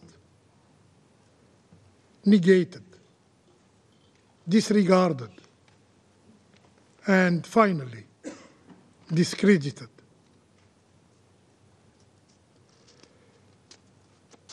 Future generations will remember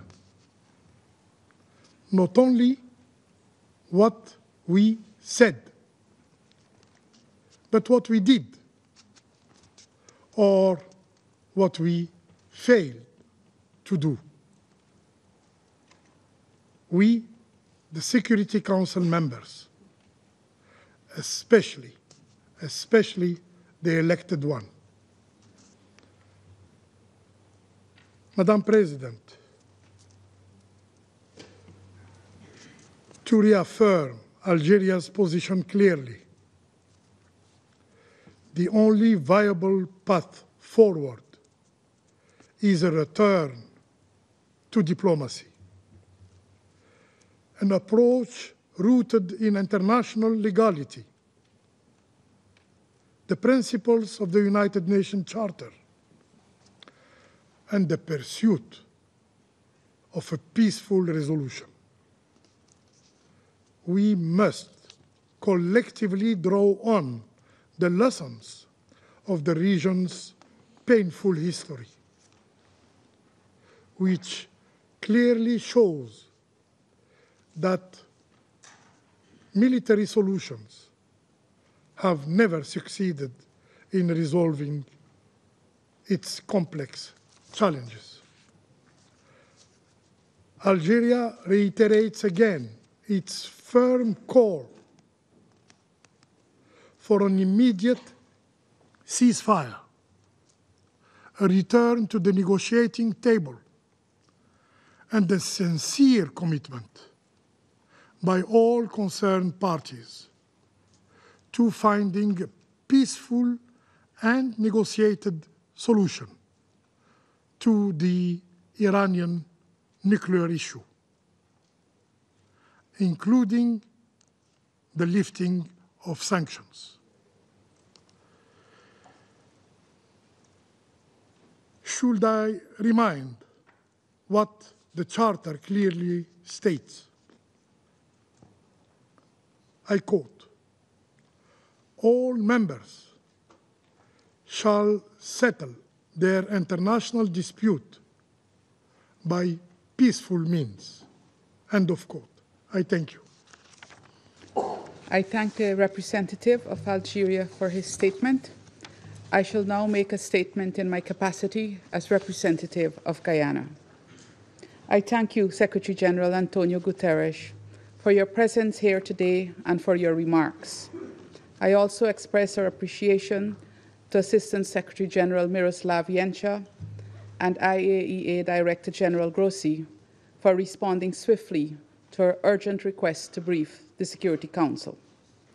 Colleagues, just 2 days ago, we met in these chambers and made urgent calls for diplomacy and de-escalation in relation to the ongoing conflict between Israel and Iran. the Secretary General appealed to give peace a chance, and many of us echoed that call. Guyana, like so many other countries, including on this Council, has consistently called for Israel and Iran to exercise maximum restraint and to avoid any miscalculations that would further plunge the region into deeper crisis.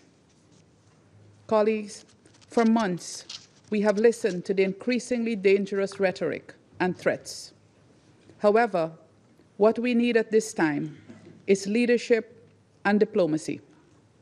In this context, Guyana offers the following considerations. First, what is unfolding in the Middle East concerns us all. We must renew our calls for de-escalation and urge the concerned parties to step back and return to diplomacy and dialogue. We call on influential states to encourage the parties in this direction. Resist the temptation to fan the flames of conflict, given the potentially grave humanitarian and security impacts, as well as the attendant effects on global trade, including oil prices and food security. Second, we urge the members of this Council to urgently address the grave threat posed by this conflict to international peace and security, to uphold their obligations under the UN Charter, and take decisive action to end the hostilities. We must ensure that the parties avoid being trapped in a retaliatory tit-for-tat loop of violence that undermines regional and global peace and security. Finally, the headwinds we face are indeed testing our collective resolve. Guyana reiterates its call for all parties to abide by the principles of the United Nations Charter and to respect and uphold international humanitarian law, particularly the principles of distinction, proportionality, and precaution, and ensure the protection of civilians and civilian objects. We also reiterate that the right to self-defense absolves neither party of their responsibilities and obligations under international law. I thank you. I resume my function as President of the Council. Before opening the floor, I would like to remind all speakers that this is a formal meeting of the United Nations Security Council and of the need to ensure proper decorum in the delivery of their statements and to refrain from personal attacks. I now give the floor to the representative of the Islamic Republic of Iran. Thank you. In the name of God, the compassionate, the merciful, thank you, Madam President, for your valuable effort to promptly convening this emergency meeting in your capacity as the President of the Security Council. We welcome the presence of Secretary General at this meeting, and we also listen to the statement made by the ASG, Mr. Jenka. We appreciate all those members who have chosen to stand on the right side of history and thus strongly condemned the act of aggression of the United States and the Israeli regime against my country. Madam President, I address this Council today for the third time since the brutal aggression against my country, first by the Israeli regime on June 13th and now by the United States. I speak with utmost urgency and grave concern on behalf of our people, a peace-loving nation of nearly 100 million people. Today, another stain was recorded in the political history of the United States. After the illegitimate Israeli regime failed to do the worst dirty work, Trump was forced in the early hours of Sunday, June 22, to personally carry out the most sordid part of this vile agenda. Once again, the internationally wanted war criminal Netanyahu succeeded in hijacking U.S. foreign policy, dragging the United States into yet another costly, baseless war. America has once more recklessly chosen to sacrifice its own security merely to safeguard Netanyahu. Once again, the world has witnessed the blatant corruption of the US political system and its leaders. As an independent, peace-seeking nation, the Islamic Republic of Iran had repeatedly warned the warmongering US regime to refrain from stumbling into this quagmire. Even though Iran reserves its full and legitimate right under international law to defend itself against this blatant US aggression and its Israeli proxy, the timing, nature, and scale of Iran's proportionate response will be decided by its armed forces. Throughout history, the resilient and united Iranian nation has withstood deeper wounded and faced more vicious enemies, and this time too. It will show its dignity, strength, and greatness to the world. Over the past 10 days, the Israeli barbaric assault, the international bodies, including the UN Security Council and the International Atomic Energy Agency, have been provided with all the necessary information and warning. Yet, they have proven once again that the so-called 8 decades-long quest to prevent war and aggression is hollow and powerless in practice. Madam President, history will not forget these tragic days.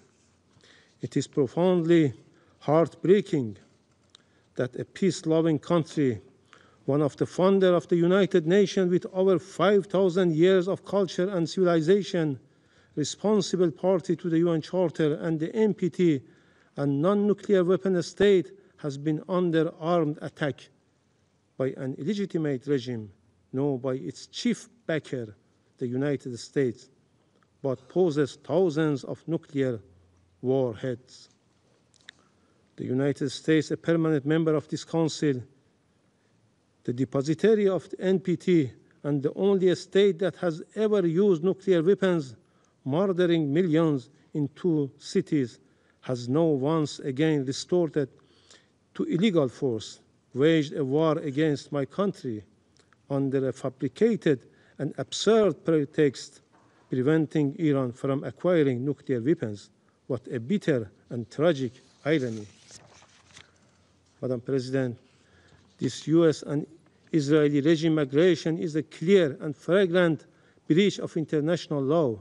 It breaches the preliminary norms of prohibition of aggression and the very fundamental principles enshrined in the UN Charter, namely Article 2.4, which categorically prohibits the threat or use of force against the sovereignty and territorial integrity of any member state.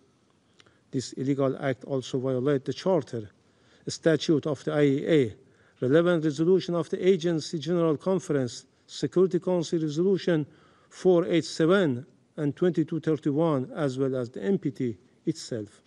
Colleagues, while the representative of the United States continues to make baseless accusations against Iran, the international community is well aware of the well-documented and dark record of military intervention, illegal use of force against other sovereign states, and sponsorship of terrorism by the United States in the Middle East and across the world.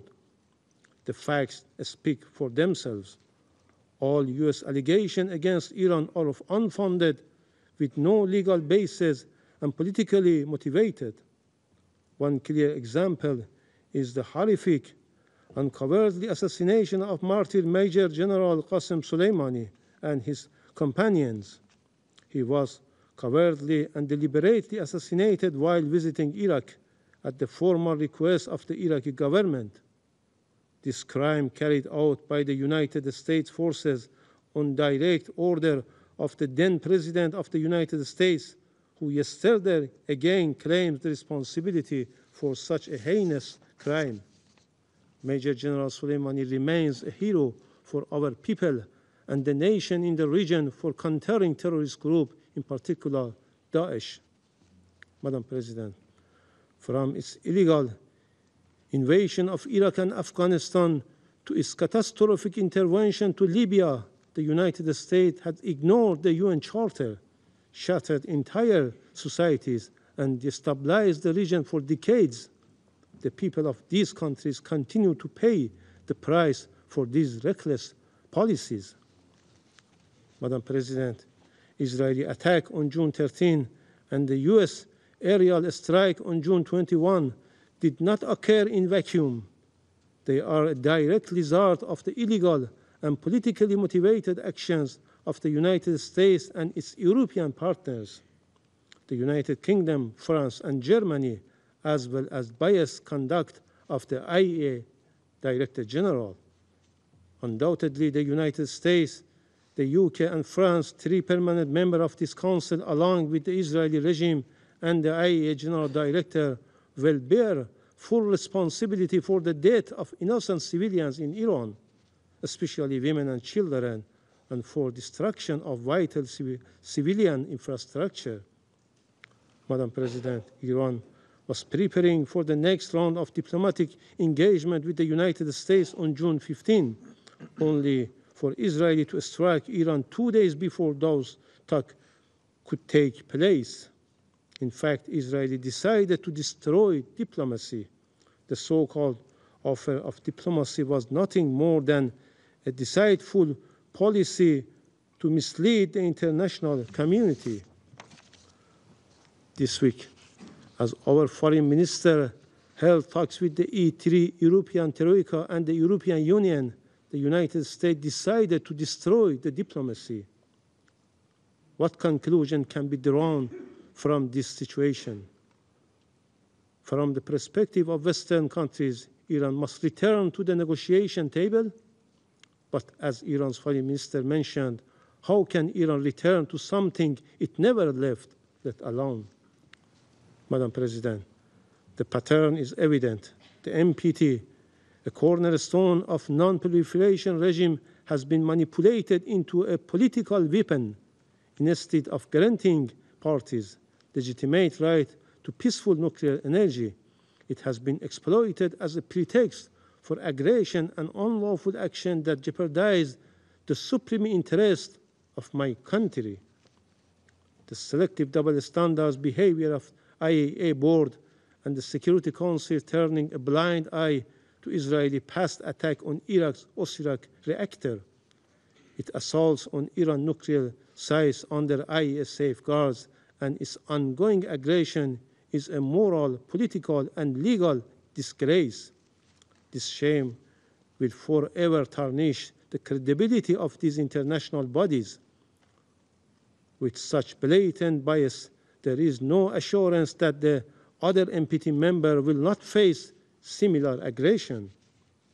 Madam President, for more than 2 decades, Israeli, an outlaw nuclear-armed regime that refused to join the NPT despite Security Council Resolution 487, has promoted the deceitful and false narrative that Iran is on the cusp of acquiring a nuclear weapon, while there has not been even one shred of evidence to substantiate such baseless allegation. Iran's consistent diplomatic engagement made in good faith, leading to the JCPOA and its full compliance with the commitment therein with the UN Security Council Resolution 2231, demonstrate the very peaceful nature of its nuclear program. Madam President, Iran is acting within its inherent and lawful right of self-defense under Article 51 of the UN Charter. We will take all measures deemed necessary at our disposal to protect our people, our sovereignty, territorial integrity, national and vital interests, and our peaceful nuclear program in accordance with international law.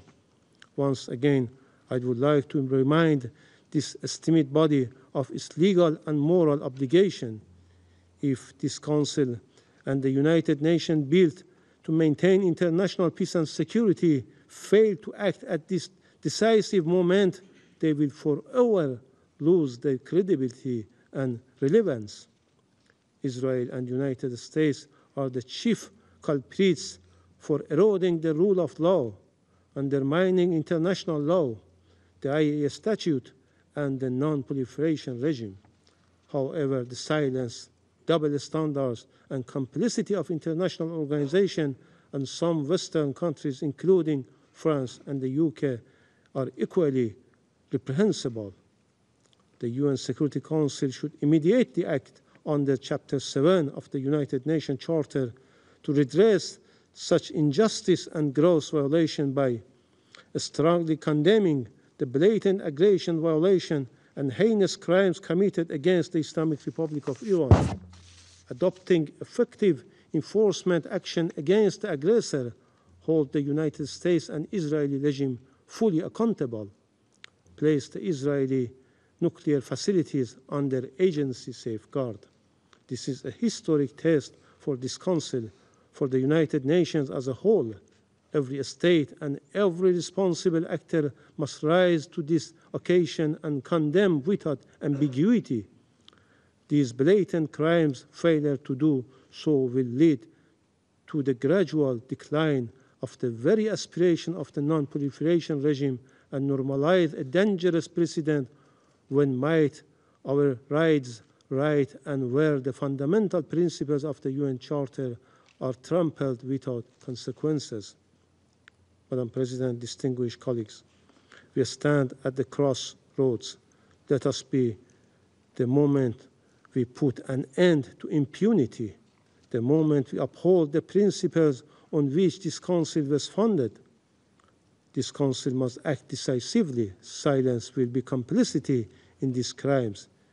If this Council fails to act and condemn this blatant aggression, the stain of complicity will forever remain on its conscience as it does with Gaza. I thank you. I thank the representative of the Islamic Republic of Iran for his statement, and I give the floor to the representative of Israel. Thank you, Madam President. First, I would like to thank the Secretary General, ASG Yancha, Director General Grossi, for your remarks. Madam President, last night, history changed. The United States of America struck Iran's nuclear sites at Fordo, Natanz, and Isfahan. The United States, the leader of the free world, removed the greatest existential threat facing the free world. Just like our Operation Rising Lion, this was not a war of choice. This action was a necessity. It was a righteous act for the United States, for Israel, for the Middle East, and for the world. So the entire world should say on record today, here and now, thank you. Thank you to the United States for removing the greatest threat to global security. Thank you, President Trump, for acting when so many hesitated. Thank you for protecting the free world with strength and with moral clarity. Now, some come here to denounce the United States and Israel. So let me ask you, where were you? Where were you when Iran raced toward the bomb? Where were you when it enriched uranium far beyond the point of civilian usage? When it buried entire fortress beneath mountain to prepare for our extermination? Where were you when Iran turned negotiation into theater and deceit into strategy? You were silent. You were complicit. You were afraid. You were bystanders. Months ago, I sat before this Council and called for a coalition of the courageous. I called for a coalition with the moral clarity and strength to confront the greatest threat our world has seen since the Second World War. Last night, the leader of the free world acted with that courage. The United States acted, not just for itself, but for every nation that values freedom over radicalism, for every nation whose children deserve to grow up without the shadow of a nuclear disaster hanging over their heads. Now, the world must follow suit. Madam President, we have heard many calls for diplomacy today in this chamber. We have heard the Secretary General calls for de-escalation. You cannot ignore that diplomacy was tried over and over. The United States led that effort. Many nations here in this room engaged in diplomacy with determination and good faith. But the regime in Tehran had other plans. It used the negotiating table as camouflage, a delay tactic, a way to buy time while building missiles and enriching uranium. Iran negotiated agreements it never intended to keep. It made commitments it never honored. It answered deadlines with defiance and met oversight with obstruction. The free world gave it every chance. We gave it months, we gave it years, we gave it every possible off-ramp. Iran would not move. So it had to be moved. The regime goal was never peaceful energy. Its goal was death and destruction. Its nuclear program was not a diplomatic puzzle. It was a loaded gun pointed at the heart of the international system and the stability of the world. To those who now fake concern and cry escalation, we say, this is what the last line of defense looks like, when every other line has failed. Make no mistake, the cost of inaction would have been catastrophic. A nuclear Iran would have been a death sentence just as much for you as it would have been for us.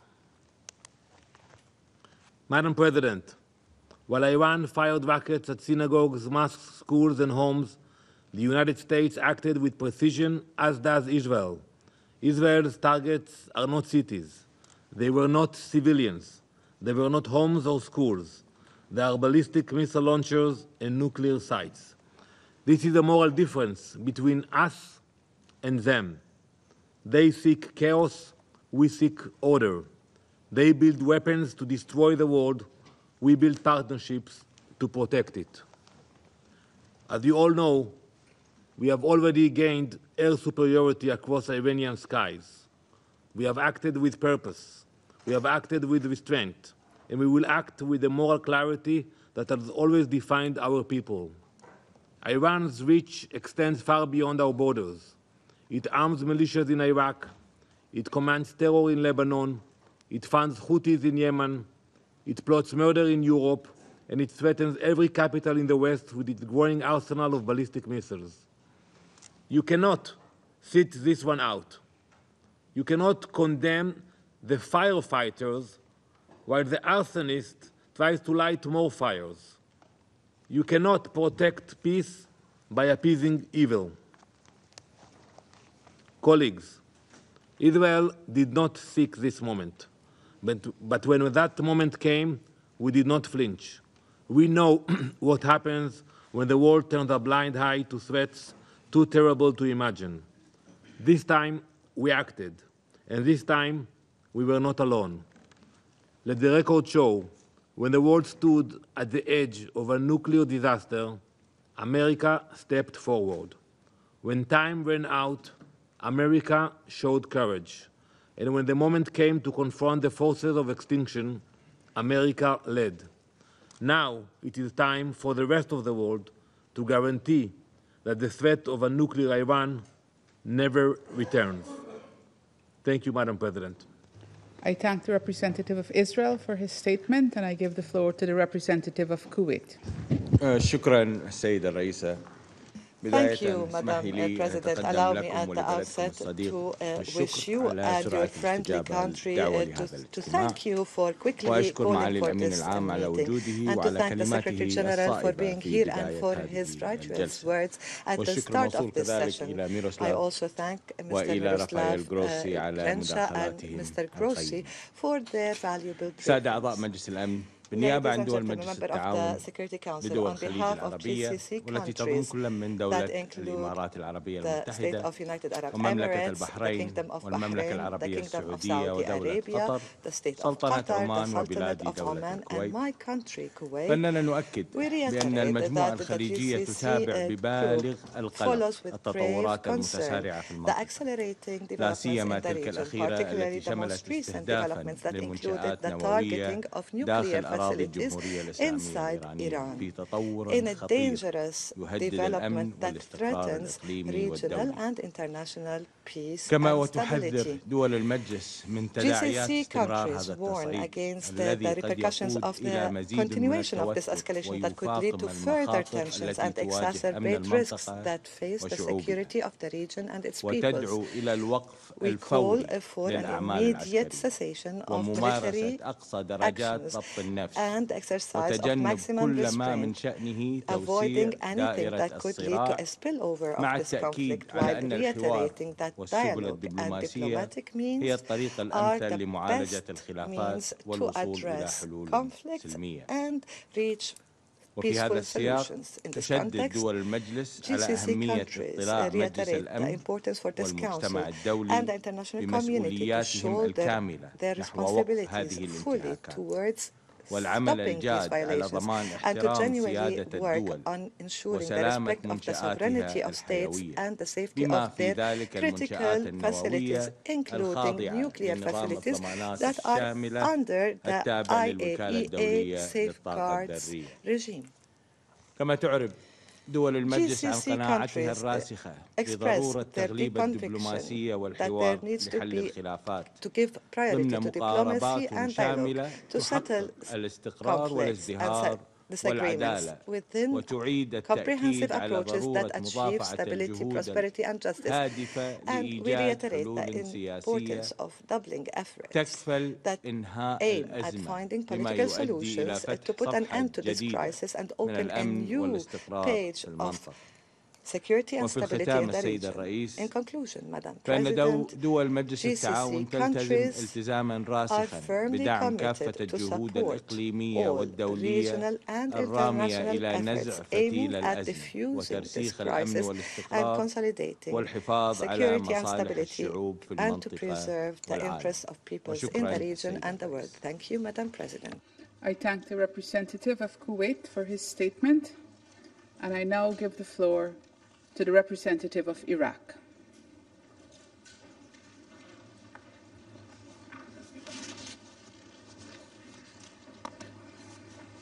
شكرا السيد الرئيس. I thank you, Madam President. I thank you for and value your efforts in convening this emergency session.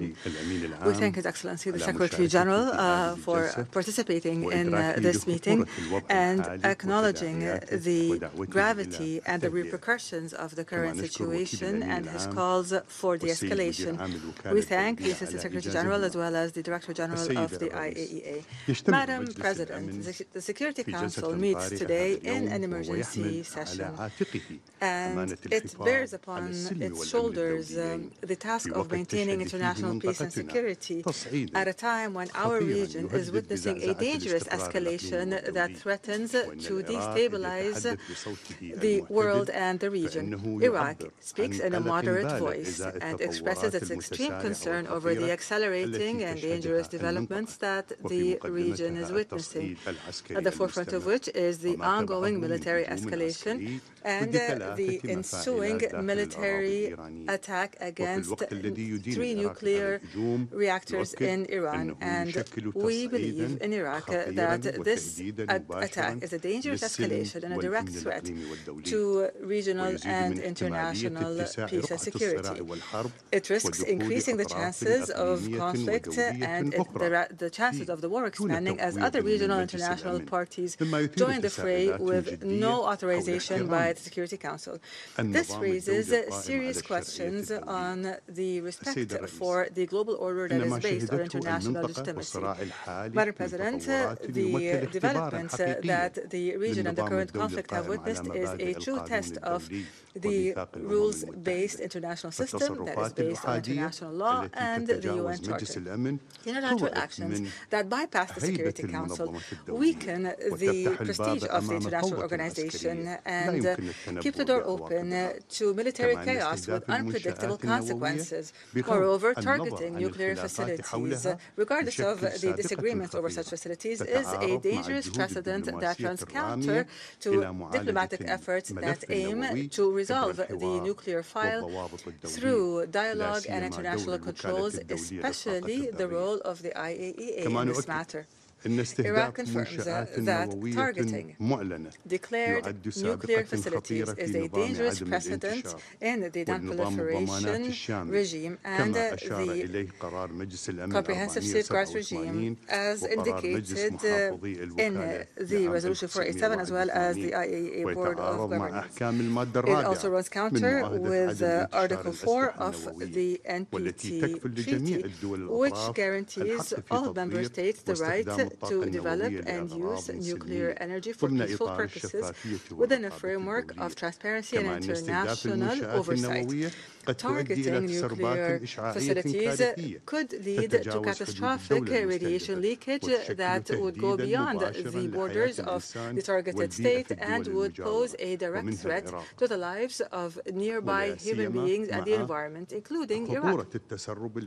We note the dangerous nature of cross-border radiation leakage and how it affects the countries and peoples of the region. This is a serious danger, and we warn of the dire environmental and human consequences of this. We regret to note that this military development has narrowed the timeline and diplomatic horizon for a potential peaceful resolution. Moreover, it did not give negotiations and political attempts to resolve tensions a chance. It also prevented the IAEA from performing its technical role in accordance with its mandate as stipulated by its statute, which is to verify the nature of nuclear activity. Madam President, our region and over the past decades has witnessed repeated situations of tension and instability. Our peoples have suffered from war and conflict that have brought death upon the people and destruction upon infrastructure and have obstructed development offers. We find ourselves today before a dangerous crossroads that threatens to ignite a comprehensive and all-out regional war, with the ensuing violation of the sovereignty of states through repeated violations of their airspace and territories as neighboring states, with the catastrophic economic impacts of that, as global supply chains are experiencing severe disruptions and the economies of the region are facing major challenges, and as threats continue to endanger maritime passages, which are the lifeline of international trade and the economy of states. Iraq, and based on its geographic location and regional role, is directly impacted by these developments. We have recorded repeated violations of our airspace by the conflicting parties. We consider this a violation of the sovereignty of Iraq and a violation of international law and the United Nations Charter. We renew our firm belief, our firm rejection that Iraq absolutely rejects the use of its territories or airspace to carry out military operations that harm the safety and security of any state in the region, regardless of the party involved or the purposes invoked. In closing, Madam President, Iraq stresses the need to reinstate trust in joint international action. The Security Council must once again be the main forum where crises are handled. We stress the importance of respecting the sovereignty of states whose territories and airspace must not be used in any military confrontation without their consent. Iraq calls for bolstering diplomatic solutions and for activating negotiations and for learning from the lessons of past crises in the region. Iraq calls for the protection of civilians from any military action that affects them directly or indirectly. The peoples of our region are looking to this Council and expecting it to shoulder its historic and legal responsibilities at this crucial juncture, so that wisdom and dialogue would prevail, so that we must work together to lay down the foundations of stability and peace in the region, foundations of justice and respect for international law and international humanitarian law. We call on all parties to avoid further escalation and to return to serious and responsible dialogue in order to maintain the stability of the region and the world. I thank you. I thank the representative of Iraq for his statement. There are no more